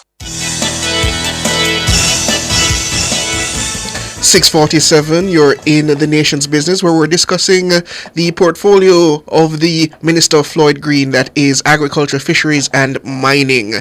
You were telling us about the gains in terms of exports, Minister, but what about imports? I know we launched quite a few import substitution programs. How are we stacking up in that regard? I know we did suffer some loss due to the rains and other inclement weather, but I want to know where those programs are. Yeah, I think we continue to drive some of our import substitution programs. One of the major ones is our small ruminant development program, where we're really looking to increase our production of goat meat to satisfy a very big demand that we have in our country. Unfortunately, we still import about 80% of what we consume as goat meat, and as such, we've been taking a number of policy directives to ensure that we can get those herd numbers up. So thankfully we worked with the Ministry of Finance and we were able to remove the duty and the GCT and the importation of goats and sheep, small ruminants for breeding stock. And we're seeing great success in that. In fact, since the start of the program in April, coming from no importation last year, we have over 1,000 goats that have been imported into the country. Only 200 were imported by the government, so the other 800 are largely from the private sector, and that augurs well. Clearly, you won't see these things coming into play in a one-year cycle, Siobhan, but definitely over the next 3 years, we should start seeing those herd numbers go up, and we should start seeing a significant impact being made in bringing down some of that importation of goat meat. And I think last year we were at about $1 billion in importation, Jamaican dollars in the importation of goat meat. So we're working in that regard. We did launch our New Face of Food initiative, which is focusing our attention on a number of crops, some of them for food security in relation to reducing imports and looking at our starches. So we're going to be focusing next year on sweet potato production, trying to also increase our production of yam. We're focusing on some orchard crops, so breadfruit, and we have already had some discussions with the private sector about, helping us in establishing these breadfruit orchards, and then using that breadfruit to make things like gluten-free flour, which again can help us in the reduction of our imports, but also on our food security matrix. And we are seeing significant increases in our freshwater fish. Again, critical part, we do import a lot of seafood, a lot of fish, and we're trying to drive the production of freshwater fish. And we have an initiative under a New Face of Food where if you were to establish an acre, so you were to do the excavation, put in the pond line and the water, we would help you in relation to stocking that free of cost. And we are seeing an uptick in the production of our freshwater fish. So it's still work in progress. We still have our programs like Irish potato, which I look to revamp, and onions that I look to revamp towards the end of the year. We won't see that impact until next year. So we continue to monitor the numbers and look at what can we adequately do, what can't we do. I've always said it has to be a mix. Yes, we have to look at food security, and in food security you're going to substitute some imports, but we're a small country, so we also have to look at where can we get the best bang for our buck. So we are focused also on those export markets. So we want to plant more ackee, we want to plant more mango, largely because the return on investment on that is tremendous and can give us a greater bang for our buck. Minister, you led the charge in the latter part of the year regarding the concerns about predial larceny. I know amendments to the Agricultural Produce Act were passed in the Senate just last week. Where to next in terms of tackling that bugbear? Yes, we took those amendments in the House today, so I am pleased to report that the Agricultural Produce Act amendment bill is now passed and will become a part of our law. That is a big win for us this year in agriculture. We've been speaking about this for the last 3 decades. And the Agricultural Produce Act really treats with tighten up the regime of the transportation, the movement of agricultural produce. And it's very important because as the police and Superintendent Pasco, who heads up our predial larceny unit, will tell us, sometimes the people are most vulnerable when they're looking to move these produce. So we have to have a system where you can easily identify who is bona fide and who is doing this for nefarious gain. And as such, clearly now that the act has been passed, we are going to go on a sensitization. We had already started, we've done 6 parishes under our New Face of Food stakeholder engagement tour. We're going to continue that in January. And what we do have different presentations. So we will be sensitizing not just our farmers, but also our police, resensitizing some people on the use of the receipt book, on the new regime that will come in terms of people who are looking to trade in agricultural produce and the need for a license, things of that. Minister, are you still there?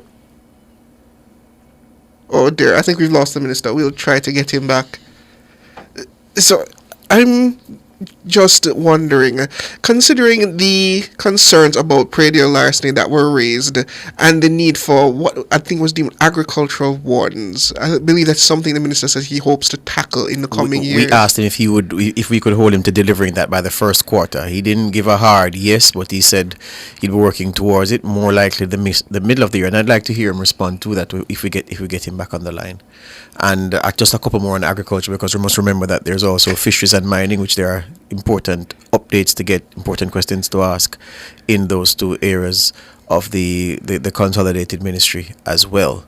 So we're working to get the Minister of Agriculture, Fisheries and Mining, Floyd Green, back on the line. But you heard yam is king. You remember when... That one surprised me. Well, not so much. I'll tell you why you shouldn't be surprised. And you're in the newsroom, so you would know. And we're going to remind you now.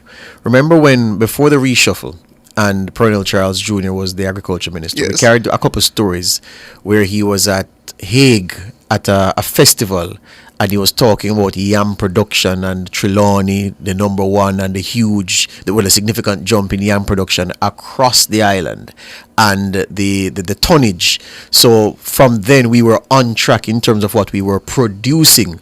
So I would join in saying surprise in terms of what we earn from the export of yam, but certainly the production of yam has increased significantly relative to previous years, and so it's not all entirely surprising that in terms of the crop that we've earned the most foreign exchange from, that yam is king. But who would have thought it? Yam is king in Jamaica. And I want us to pursue this because I think the Prime Minister recently made a good point that we don't only need to grow to feed ourselves. You know, we have millions visiting the island on a annual basis. Why can't we then grow and produce the food that they eat as well? But the fact of the matter is, I heard him say that, and he's right in some respect. But a lot of the times, people who come to a country, they want to sample the local cuisine, yes, but in real terms, a man or woman wants to enjoy the breakfast that they'd enjoy anywhere in the world. So those are the things you import for that. And if you when you go to restaurants, as I know you do, and you look at the menu items, you don't want to eat yam and Irish potato and boiled dumpling and green banana. You don't want that, do you? You want something else, something that you don't normally eat. But at the same time, and all those things are imported, and people who are not like you are also visiting if they're at the same hotel, they want to eat the things that if they're in Bali they would eat, if they're in Cancun or wherever. So that's just part of it. But the Prime Minister's message is still a strong one. He's back with us. Yes, Siobhan, you were talking to him. Yes, Minister. On this matter of predial larceny, you did make a commitment to us that we were going to get the agricultural wardens program online about the midpoint of 2024. Are we still on track to do this? Yeah, absolutely. So that's the next area of focus. So clearly we have to fix the legislation, but we have to get more boots on the ground. And the Agricultural Wardens Program, we believe will help in that regard. And we've already started discussions with the Commissioner of Police. He was in St. Elizabeth with us recently and spoke about the need for, more organization, more boots on the ground to treat it predial larceny. And my local team here in the ministry have been working on that. So we're still looking to mid-next year to be able to roll that out. And that should help us tremendously. And just to make the point, I caught the tail end of the conversation about our hotels. But clearly what we have done, working with the Ministry of Tourism, is look at their food demand. There was a study that was done. And clearly there are some things that we can do, and we have been doing a fairly good job on our vegetable lines and our fruit lines. We have to make them more resilient, so we have to ensure that more of our farmers are looking to protected agriculture, and what we're doing now, extending our irrigation networks. And some of those irrigation networks, like Amity Hall and Parnassus, will come on stream in 2024, and that will bring about 400 hectares, over 800 acres of land under irrigated water supply, so will allow our farmers to be much more resilient in planting for markets like the hotels. And we are tracking what is happening in terms of the amount of rooms that are being built. What does that mean on the demand side? What does that mean for eggs, porks, all of those things, so that we can ensure that our farmers are keeping a pace to be able to satisfy those markets. We have to talk about fisheries and mining, but just a couple more on agriculture, because of course it's so important. But there's this joke that people always crack. Every time I hear it, I laugh, because not until they mention it I realize. Somebody said to me that, George, you realize that the pineapple in the hotel always so. And I said, well, that's true.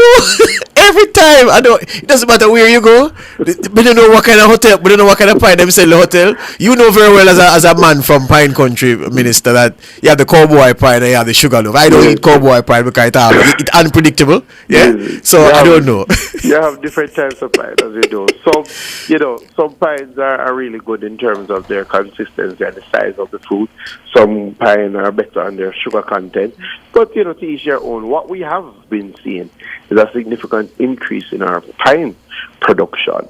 And we believe we have a tremendous opportunity in that. So definitely, some of our pine growing areas had a hard time with rain. Yeah. But a number of our bigger pine farmers are ensuring that they roll out irrigation and things of that nature.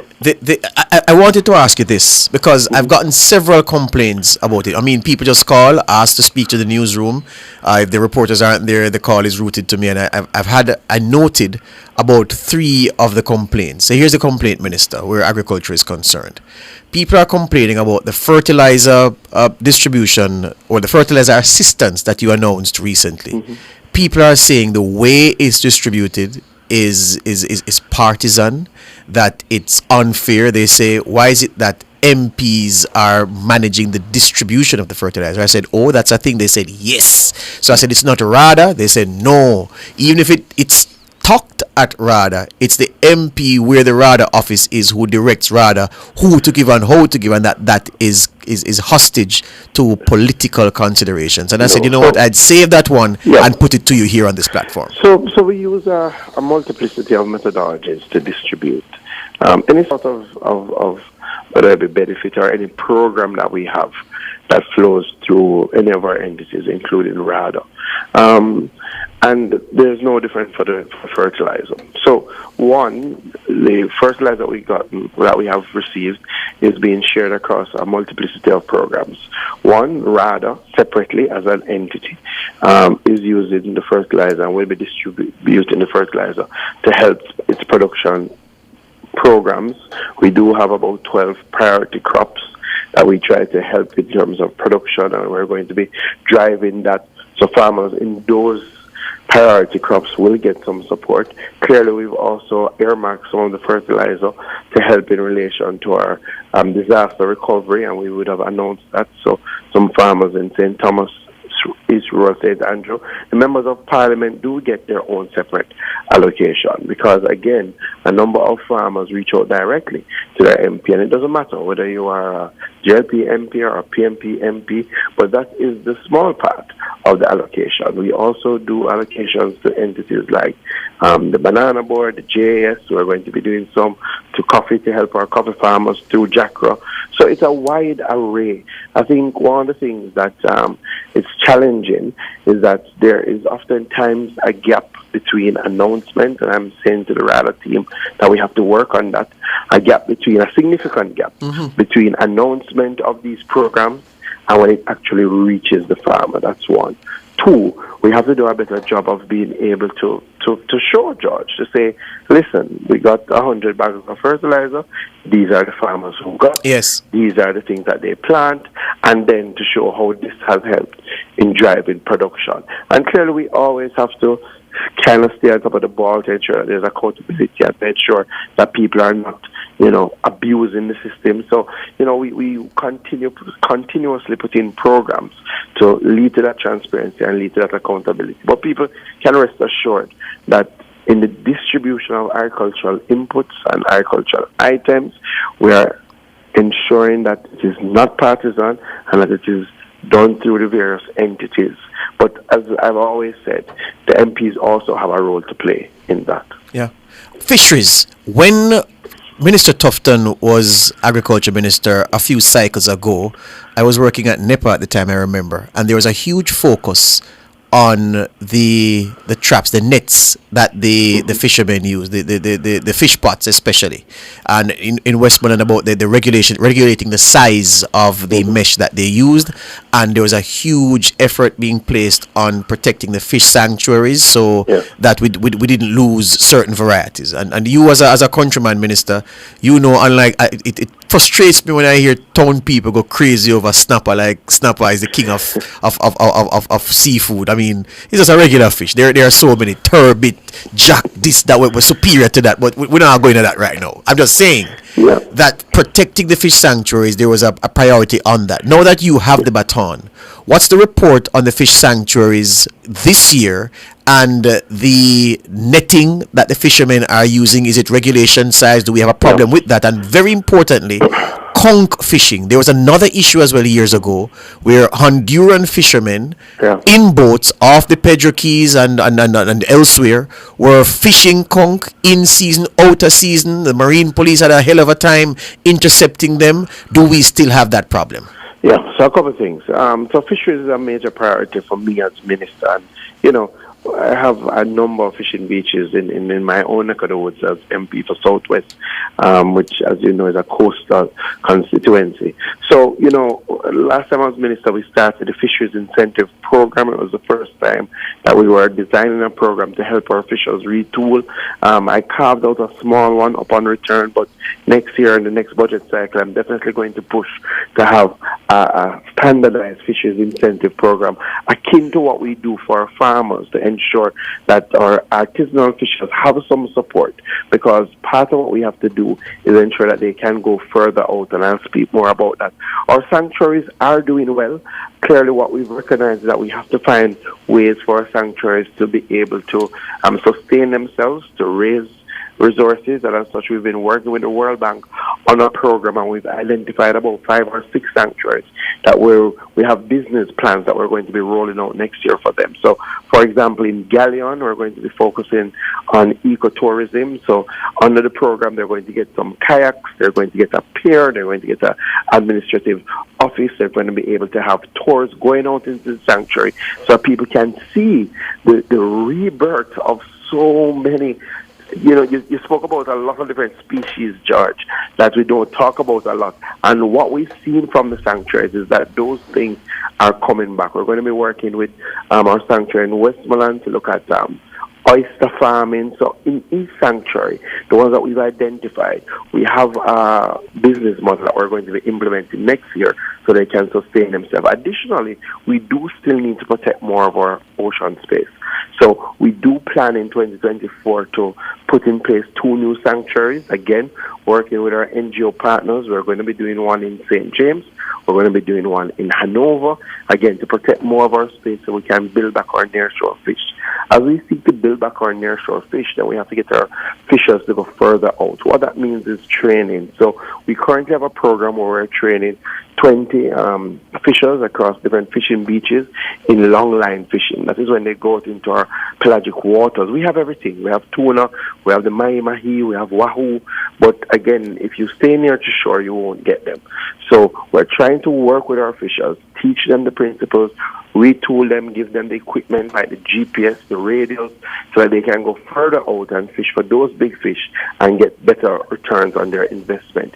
In relation to things like conch and lobster, you know, sometimes we don't see how these things go together, but for decades, our shores, our ocean space was plundered by people from elsewhere, largely because we never had or we never invested the resources in putting our Coast Guard in a position that they could, you know, adequately police our shores.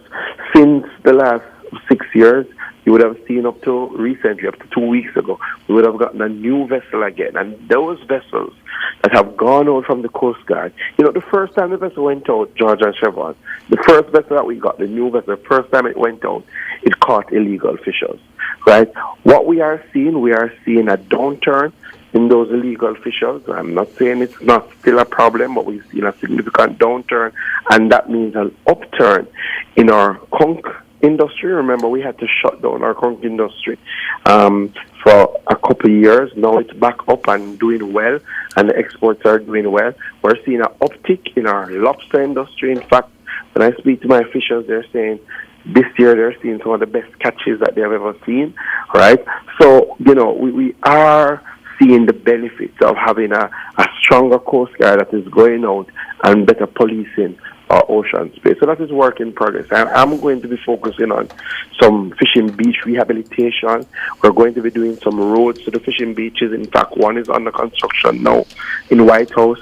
And I did announce recently that we're going to be doing some storage on our fishing beaches, because we do realize as you have increased catches, as the fishers come in, storage is a problem. And we already have 4 containers that we're going to solarize and put them on the fishing beaches so our fishermen and our fishermen cooperatives can use them for storage.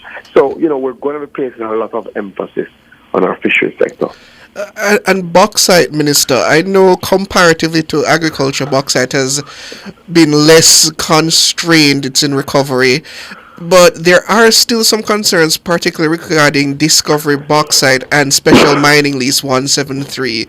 Where are we in terms of settling those issues? So that matter is still in court, and the government and the company continues to treat with those matters before our court. The injunction was lifted this year, and that is good news for the sector. And we continue to look at the matters that will arise next year. Clearly, what we've looked at since I've been minister is how can we ensure that we provide an easier way for people who have concerns, who have issues, to be able to raise those issues and to get resolution from the issues that they have raised. And I've met with my Jamaica Bauxite Institute team and Jamaica Bauxite Mining Limited, and to say that we have to ensure that we have transparent, accountable ways for concerns to be filtered up and to be acted upon. So we are using the technology with the help of the EU, and we are putting in place a mobile application where people will be able to, in real time, if they have a dust nuisance, if they see something going wrong in their community from mining, they can automatically take a picture, they can share, and they can keep track of that report that they have made, and clearly gives us opportunity in real time to investigate, to respond, and to again be accountable. So, we're facing those things hands-on. And the other thing is we're going to continue through the Jamaica Bauxite Mining, the Jamaica Bauxite Institute, to utilize the resources that we get to build strong communities in our mining areas.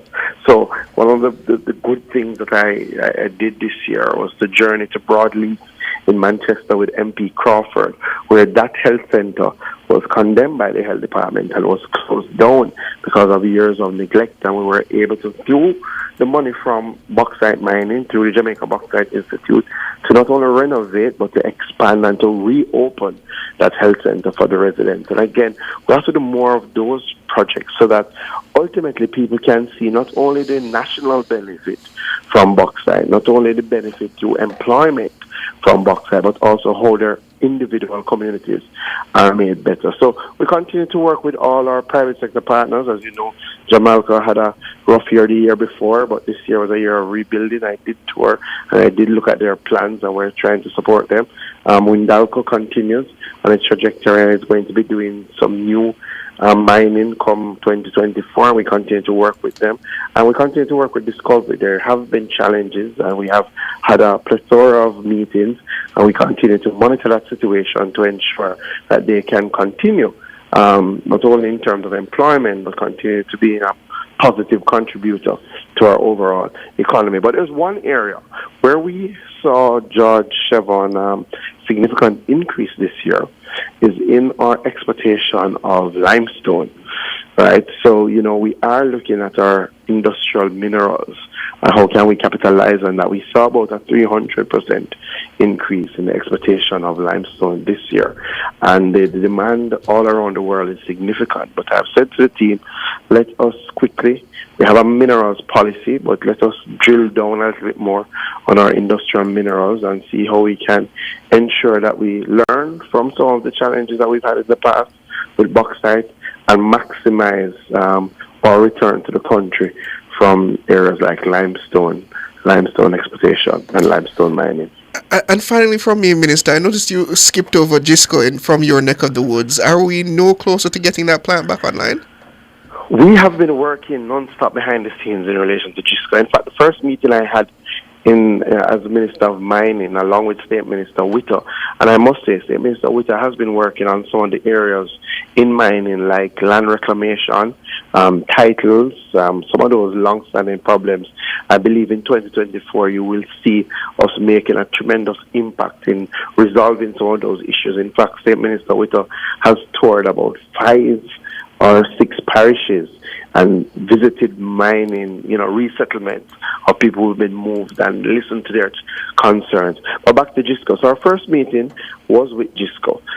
We had a full delegation from GISCO, from China, with GISCO and some potential partners, and they have gone through, they've looked at the plant, they've looked at the energy requirements, they've looked at what we have to satisfy those energy requirements on island, and we've had a series of meetings since that, and I must say it is positive. In other words, the direction is how can we get GISCO back on stream and how quickly can that happen. And they've asked us for some commitments, which we've provided to them, because we want to see GISCO back up and running. So my hope is that early in 2024, we will have greater word. We are awaiting. We would have responded, and now, there's a process that they have to go through to get approval for any sort of restart. But my hope is that in the first quarter or the second quarter of 2024, that I will have some positive word from GISCO, and then at that time, clearly, we could outline a program. But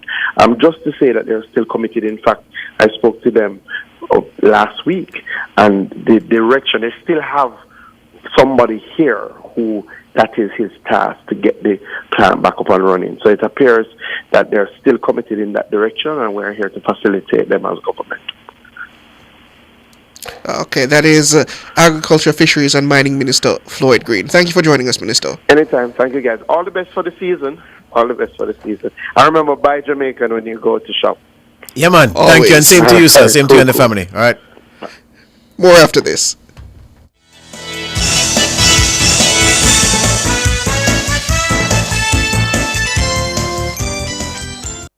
This Christmas, start something truly special when you open a homeowner's savings plan or HOSP with CIBC First Caribbean. First step is to set your savings goal and timeline and save towards it with a preferential interest rate. When you hit your goal, HOSP will help you jingle all the way home with a mortgage discount and even an additional loan towards closing costs. 'Tis the season to save for your home. Give yourself the gift of getting started with CIBC First Caribbean.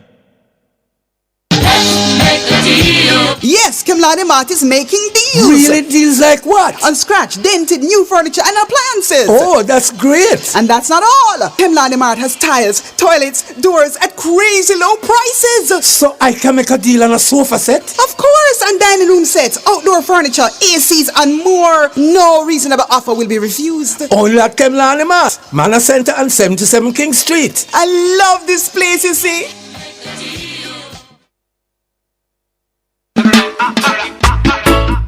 I say either keep it his mouth, you know. They shall belong. Trust is the foundation of fun and frolic between couples. Whatever comes between you both must remain there. He must be a stand-up guy at all times, and she must keep her lips sealed after the act. How do you expect a man to release his best if everybody at the salon hears about how much he enjoyed the food you served him? How can a woman worship her man when he's at the bar giving blow-by-blow commentary of the night before? A lot of couples have come to a crossroads in the relationship for fear of the world hearing how willing they are to please. Oh please. Join me, Rodney Campbell, every Tuesday from 9 to 10:30 p.m. for Affairs of the Heart, right here on Nationwide 90 FM. This Tuesday's topic: why the relationship not spicy and hot?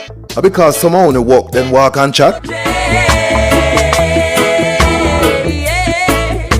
Your mouth I go put you in a problem. Brought to you by Supermed Pharmacy. Super happy, super healthy, Supermed. The Ministry of Health and Wellness. Healthy people, healthy environment. And Durex, distributed by Massey Distribution Limited, Jamaica.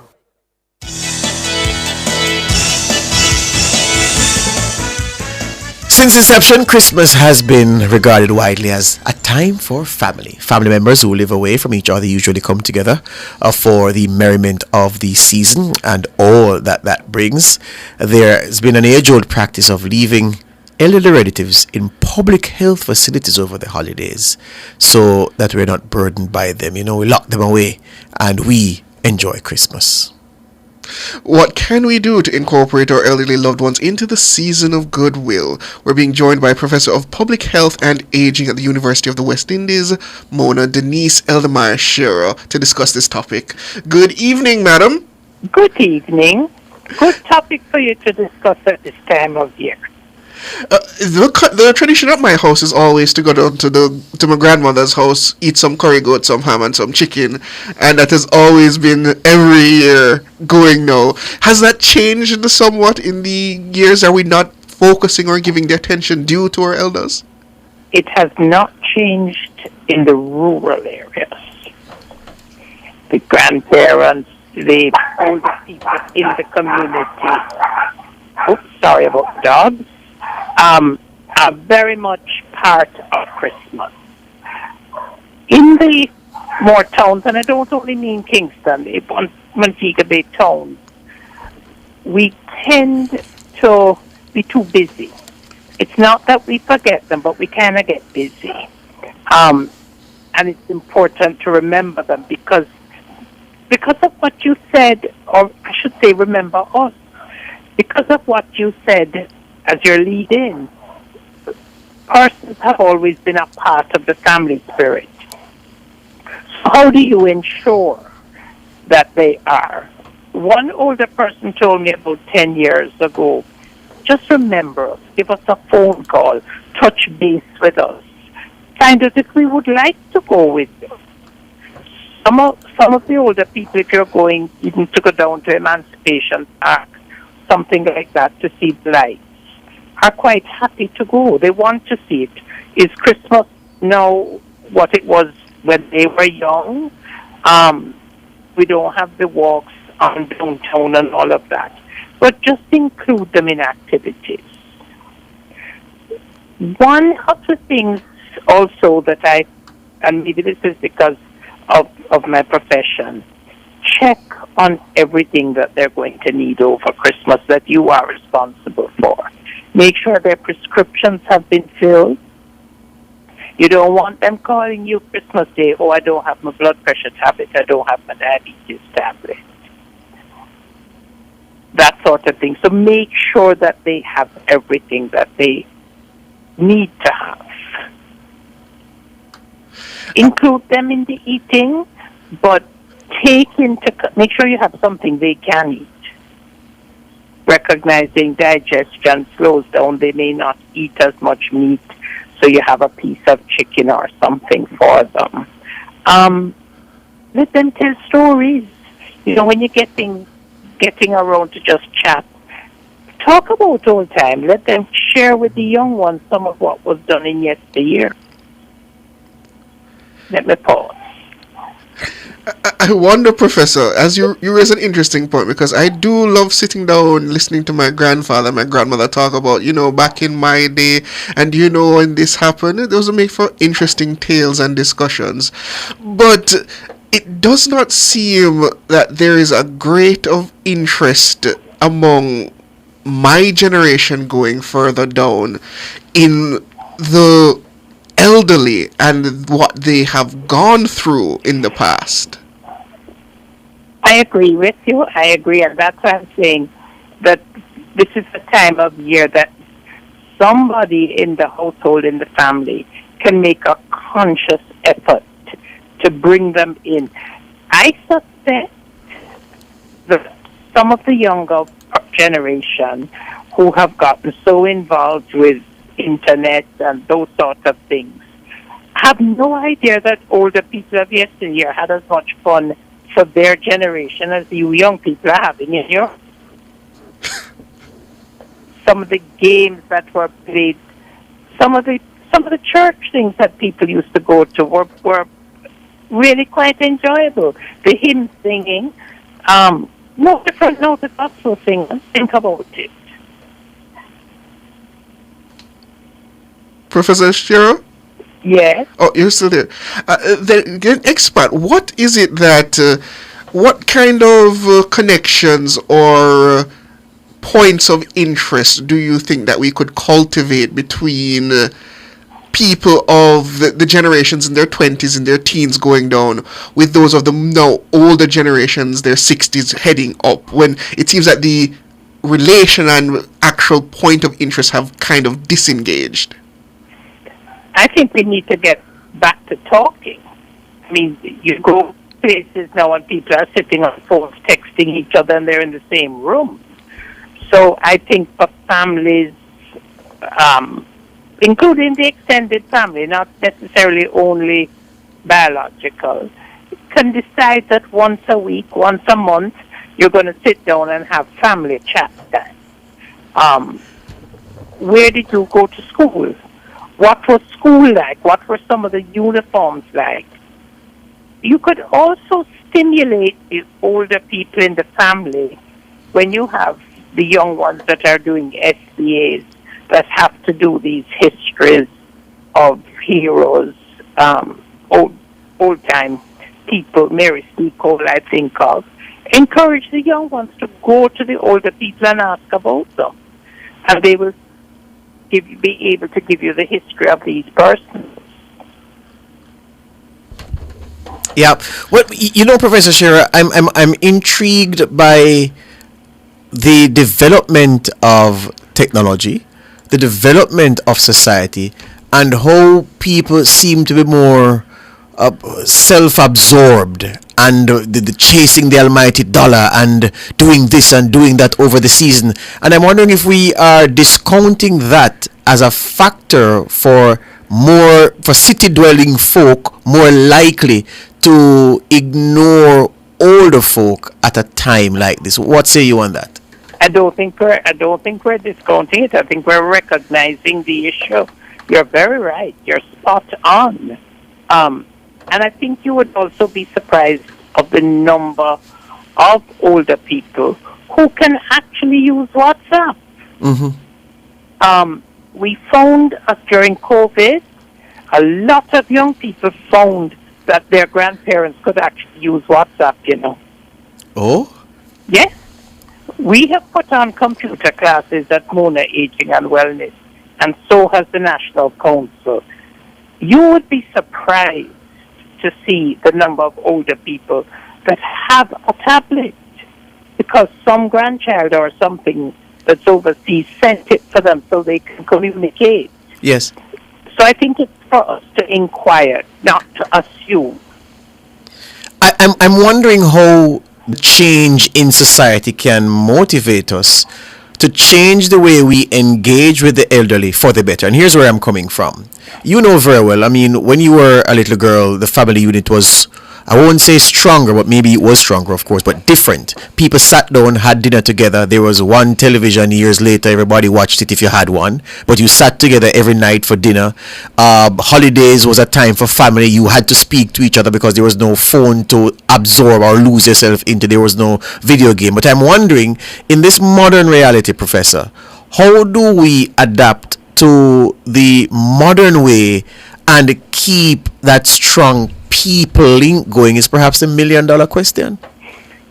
I agree with you. All I can do is share a couple of my friends and certainly their children have insisted that one meal per week, not trying to do it every night or every day, yes, but one meal per week, be a sit-down meal with the family, so that you can get things going and get the conversation going. What a lot of young people have told me, and maybe I shouldn't say a lot, but some of the younger people that have gotten into their grandparents, they actually find them fascinating. Yes. But it's to get it going. Yes. Because Christmas dinner, Professor, and Christmas Day it's about talking and what you used to do in the 30s, or if you were around that time. What happened at independence? You know, how was Christmas in the politically tumultuous period of the 70s, the 80s, the 90s, coming into the modern times. I can imagine a lot of that, and I'm saying, I was saying to the head of the Bellevue Hospital last week when we had that conversation, that perhaps it is that there should be, I don't know if we can call it a national campaign, maybe it needs that, to encourage families who have elder folk as part of their extended family and have them close to pile in the vehicle at Christmas time and go to a golden age home. Just go randomly and talk to some people. Come here. If you have, bring a share. You can do a little barbering. If you can't cut here, you can plait here. Just sit down and talk. Can't we move to the point where we encourage families to do this, to bring more older people who don't have anybody into the fold? You don't think this would be a worthwhile venture? I think it would be an extremely worthwhile venture. And we used to do it through brownies and guides and scouts and those things and get it going. And one of it's actually in the national policy for seniors to strengthen that intergenerational ties between the generations. So yes, I think it's something the National Council for Senior Citizens should be more promoting, and so should churches. There you go. Churches. Can churches have a grandparents and grandchildren day, a service once a month that grandparents have to bring their grandchildren and make it a more fun? Yes. A lot of the churches now have clap-hands, and I remember when Father Holong started. I mean, that would have been 40 or 50 years ago. Yes. We all went to his church because you never heard of clap-hand and singing at a Catholic service. Yes. So no, you're perfectly right. And Professor, what I'm thinking of as well is how all of these efforts must be integrated to work, because if you have the church doing it, but you don't have the youth club scene strong, so youth clubs are not doing it. Police youth clubs, which used to be strong in communities, but they don't have the same presence anymore. If they're not doing it, and only the church doing it, only the Golden Age Home doing it, only people from your office and your unit are doing it, then it's not integrated and it doesn't have the impact that you want it to have. Correct. One of the things we've been doing from the Mona Aging and Wellness, but as you say, it's one thing, and I'm only sharing it because it's an idea for other groups to do. We actually once per term, I still call them terms, because remember, I'm one of these old people. They're not semesters. Like once every term, we will go to a school to talk to them and to show them and take some older people with us. When I first started in this, so I'm going back to the 80s, and I was talking about it only the other day. There was a group of senior citizens in some city that were very concerned about some of the little young children, because in those days, of course, you had to pay for those pre-nursery type things. And they set up one just for the children of those who couldn't afford the formal system. Yes. And those children they clung to those old people. Yes. So it has to work two ways, where we get the young. You see, some of the older people don't reach out as well. So, because they're afraid. Because they say that younger people are rude and they don't like the language, they don't like the dress. Yes. But my grandmother didn't like my dress in the 60s. and 70s. There you go. Nothing has changed except the type of dress. Absolutely. I'll commit this to you, Professor. If in the new year you find it needful to make the idea that we've just agreed on into something workable, we here at Nationwide will give you space for those public service announcements to encourage families. We aren't a youth club, but we'll encourage families to just randomly go to a Golden Age home. You don't have to bring nothing, because nobody not expecting you to walk with anything if you don't have anything. Just your presence. So if you want to run that campaign for part of the year, we're guaranteeing you airtime to get the word out. I'll get my team. One of my team, Dr. McCoy Davis, is passionate about that. She was talking to me only yesterday. How can we reach out? And there are also, we can try and get for those that are not near a home, there are shut-ins or restricted older people just on their street. Yes, yes, absolutely right. Yes, yes. You know, you don't have to go far, right? You don't. Yeah. And we can be practical. There was a program that I saw in the States where children on the road, whether uptown or downtown, when they knew that the JPS bill, well, it wasn't JPS there, it was in the States, or the telephone, they went and knocked on the senior's door and said, do you need me? I'm going to pay mine. Can I pay yours for you? Yes, yes, yes, yes. You know, Professor, there was a lady in my housing scheme, a little Indian lady named Miss Dial, who used to always send me to buy the newspaper for her. So every time I brought the paper back, like she said, all right, in the summer she would send to buy the Gleaner and the Star in the afternoon. When it was school time and I wasn't available in the morning, she would ask me to buy the Star for her. So when I bring back the Star, she would look at me, and say, "You read the paper yet?" So if I said, "Yes, Miss Dale," she vexed because she said, "Cho, you read out the whole paper and then I can't give me second-hand paper to read." But look how you remember it. Look how you remember it. And I really enjoyed it. You know, she wasn't so mobile, and I was the source of I was the connection between her and the paperman, and I really used to enjoy running those errands for her. You know. And a lot of schools now have community hours. What do you have that the children in the, I'm going to call it fifth form, grade 10 or whatever. Yes. They have to do this now as part of their schoolwork. Yeah, man. Yes, yes. Community service and that kind of thing. Yeah, yeah. Well, look, we're committing to assisting. You know how to find us, so you can let your designee contact us, and we can work out something. Not a problem. And we'll work it out around the National Council and the national policy, and we can thread it through so they can learn things at the same time. Yes, indeed. Yes, indeed. We're more than happy to help. You have now made my Christmas. Thank you very much. It's a pleasure being on, sir. We are eternally grateful to the work that you've done and continue to do, and we are only here to assist. Thank you. Thank you so much. All right then, ma'am. Have a good Christmas. You too. Okay, that's Professor of Public Health and Aging at the UWI Mona, Denise Eldemeyer Shearer. Break time after these. Your calls.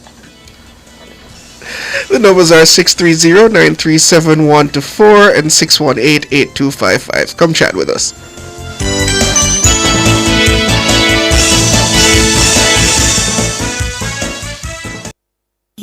I earn hugs and rewards. I earn smiles and rewards. Whatever you get from giving your gifts this holiday season is made even better when you use your Sagicor Bank credit card, because you will earn rewards on every dollar you spend. I earn. Dad, you're the best! Use your Sagicor Bank credit card to do all your holiday spending and earn the best rewards ever. Conditions apply. This Christmas, give your family the gift of relaxation with the Singer Family Getaway. Shop from November 23 to December 31 and spend $20,000 before GCT to get a chance to win your family a 4-day, 3-night stay at a luxurious, all-inclusive hotel. Get the best brands of appliances and electronics, plus the best quality furniture, and make it the best Christmas ever with Singer. $650,000 in prizes to be won. So shop now for more chances to win. Conditions apply. See the website for details. Authorized under Section 58.3 of the Betting, Gaming, and Lotteries Act. Taboo topics, bulletins after dark, riveting discussions, celebrity news and interviews, topics that are shunned by society, and everything else in between. Boyatings After Dark with Kareem Boyatings, each and every Wednesday, 8 to 11 p.m. Boyatings After Dark. No topic is too taboo or hard to discuss. Come get your mind blown and your curiosity explored. Boyatings After Dark.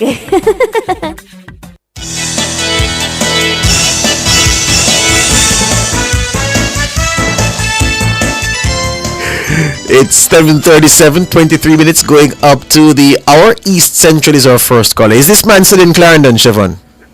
Oh, sorry. Hello? Where are you? Where are you, East Central? You're reporting now.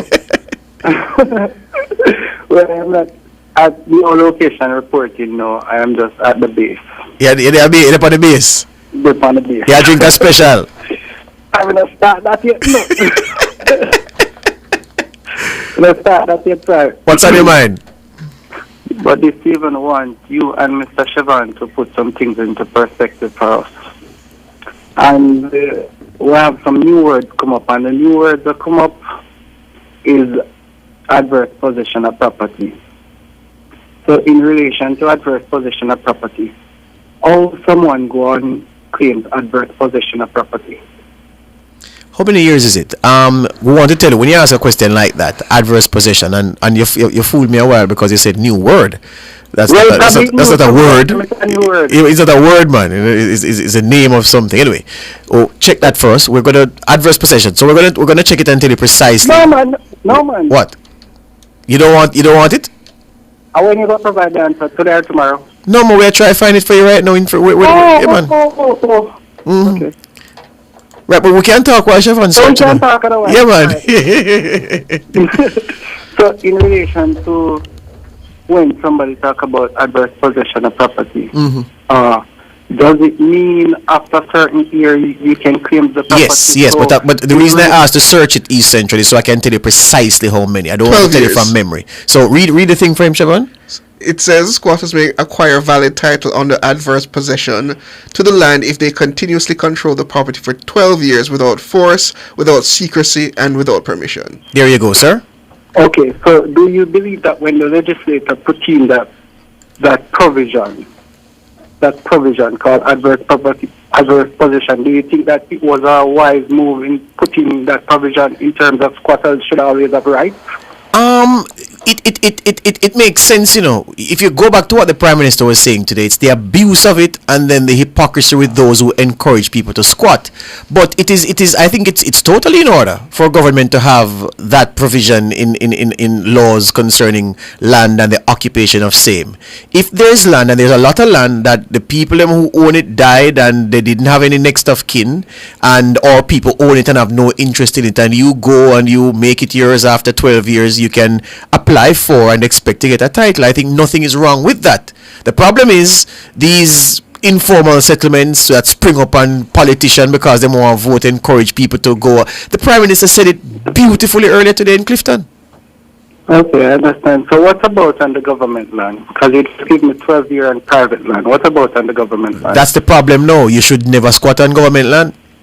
How much year credit for a person who squats on government land? I don't think it delineates like that. It just says adverse possession is just 12 years on the land, undisturbed. On the private land? No, man, it doesn't delineate between private and government. That's what Siobhan is saying based on what he's read. Okay. For me, it should go on property which owned by the government. Does after 12 years I can claim adverse possession, or after 60 years, which is a crown land, which is a government land? No, I don't think it applies. I don't think it applies because the crown lands, the land belongs to the crown. When you're talking about a you're talking about land, not a land. When land is owned by private individuals, it's a different consideration to when you're talking about land that is owned by the government, based on my understanding. All right. So in relation to, you had said the Prime Minister said something. So in relation to that, you were speaking about the crown land because I already mentioned a lady whose house has been demolished. No, man, he was talking about overall. He was talking about the overall encouragement of squatting by politicians who then turn around and accuse government of not putting in amenities and providing services and giving people title to that land. He was just speaking in general. All right. All right. Thank you very much. Yeah, man. No problem, man. Respect. Good evening. All right. From East Central to West. Yeah, man. So I'm calling from Brampton. Which part of Brampton there again? New Kingston. All right.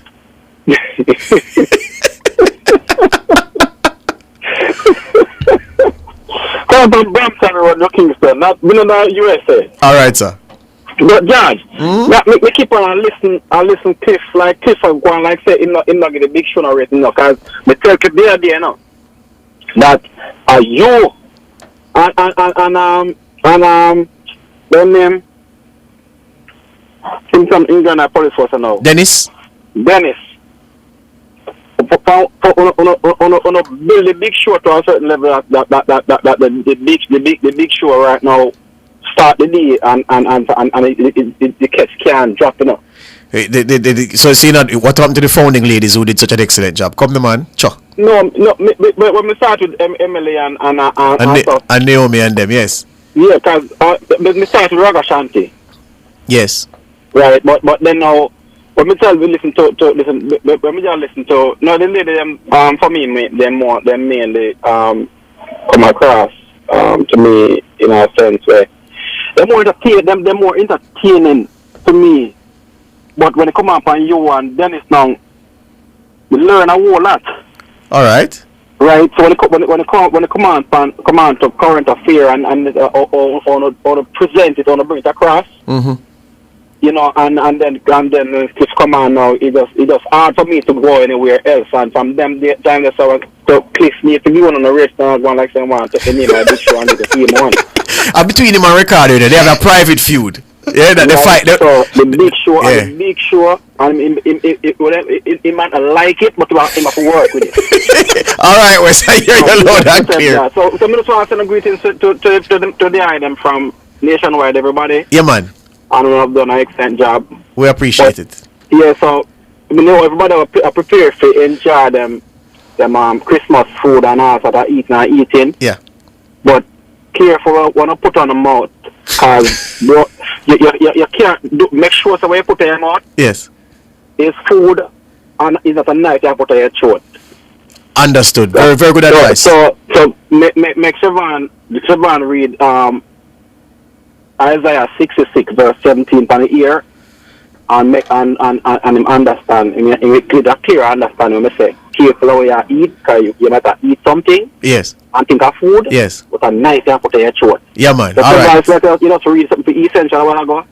Come up in the Bible and read it. Make people like and judge. You know, I will do that for you. All right, sir. All Respect, right, so- respect. You know, Nationwide this morning, I mean, the tradition is very, very strong. I mean, Emily, Naomi, Bev Manley, Arlene, Amity Regala, a part of the, I think there were 5 to start with. I think I've just named 4. And then it boiled down to Emily and Naomi not long after. But it was, I mean, those women set it. Those women set it, and you got everything. You got entertainment, you were informed, you were educated, and you know, I tell people all the time, what sells radio and TV is personality. You know, you could be the brightest man in the world or brightest woman in the world. If you have no personality, you're not gonna make it in this business. People have to like you. It's like how the YouTubers love Chev.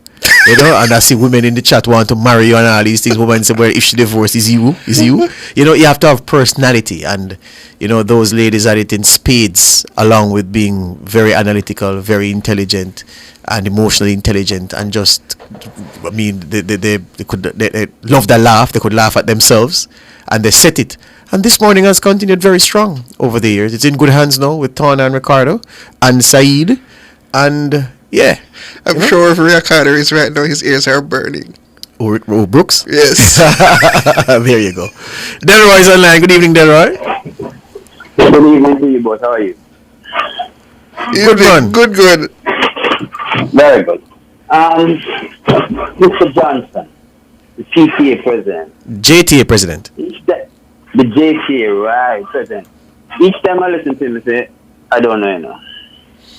Although he's a little bit better than his predecessor. How much better, I think. Right? We are developing a thing in Jamaica, you see, whereby we see the situation and it gets better. However, as we say, it gets better, we say, but we want it a little better. Yes. Right? And I think that's not a good thing for us at this time, you know.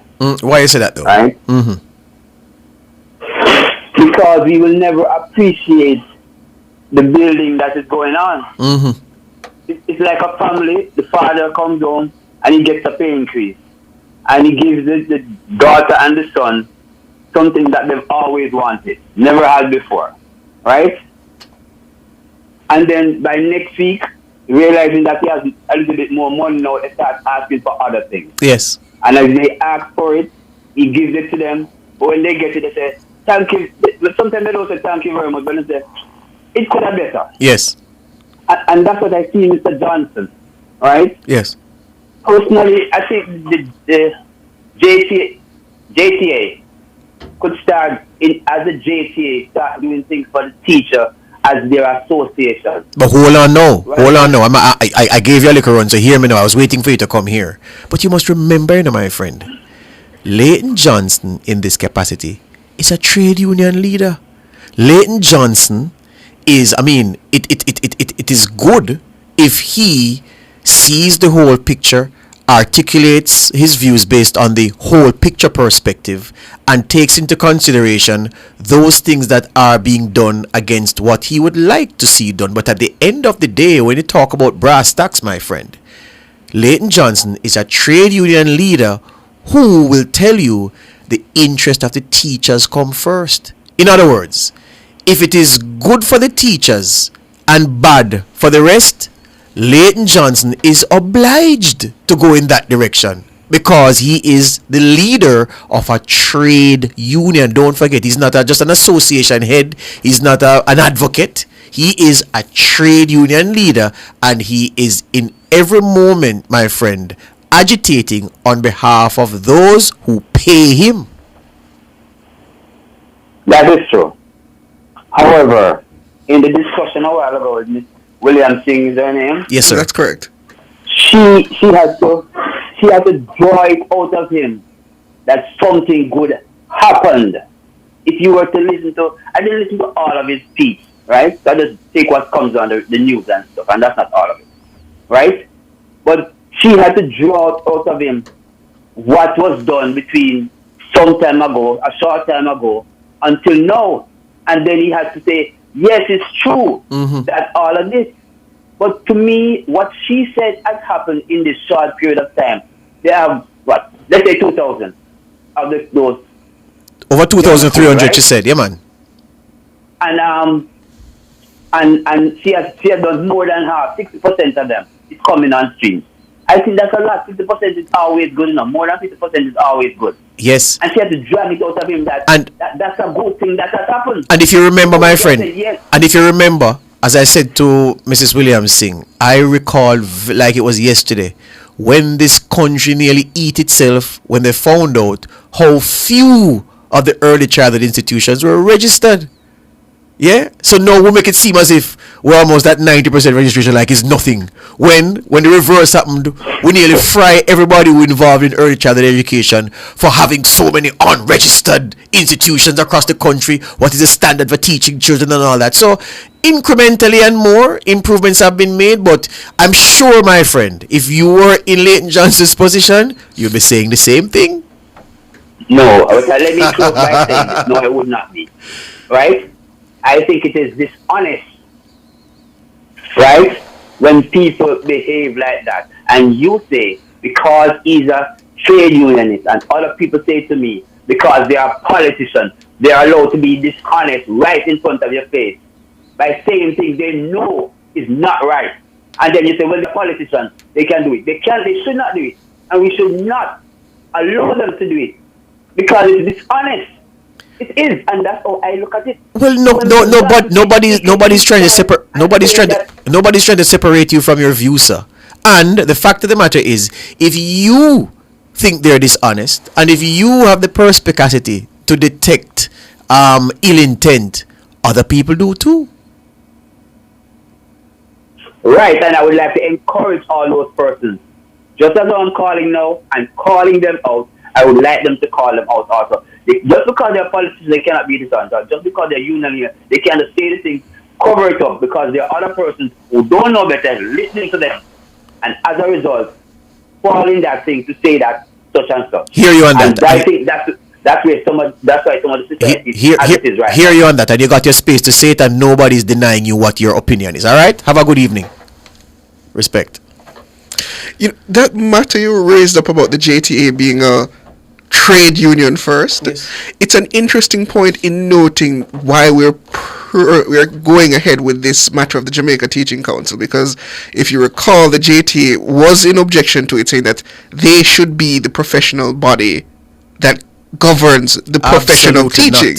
But when you note the concern that you are a trade union first, advocating for your members, it raises the difficulty that you cannot be trusted to then, when it comes to matters of discipline and maintenance of good order in the profession. It cannot be left up to the JTA. Yes, remember, you know, if we're in a room with media and we have a collective decision to make, and along the way you make individual decisions, and I'm representing Nationwide, do you think I can vault another media house's interests above ours? No, I can't.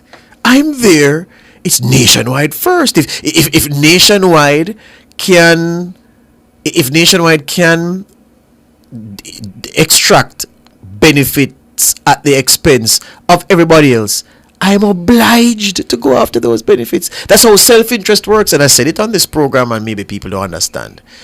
The reason life is difficult is because you have clashing self-interests. And then the best among us are able to balance our own self-interest against other self-interests and relinquish certain things for some people to get something, for people to be happy, which is why the job of Prime Minister is so hard.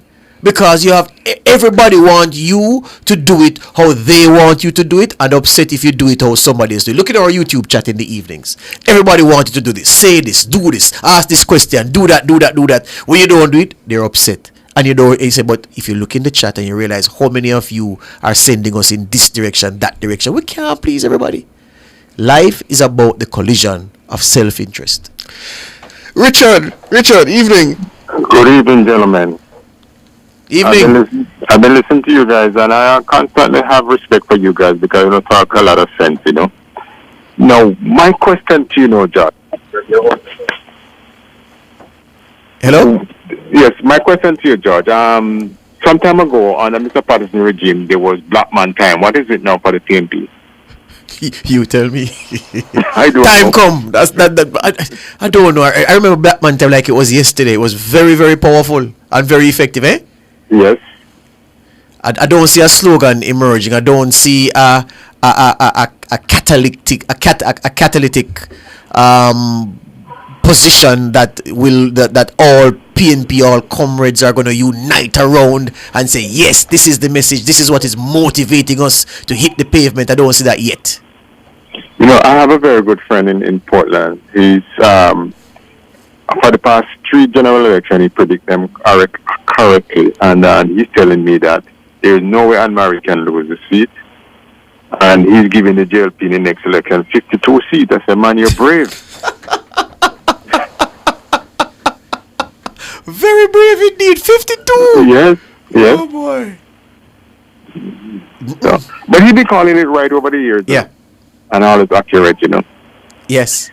But one of the key things that I'm looking for in the parish council election is to have people who are credible, you know, because we think about party line, and I'm a Jamaican, and I think Jamaica, you know, and how much can we see that in our people? Because the fact of the matter is, when election run, and whosoever win, it's no nation building. Yes.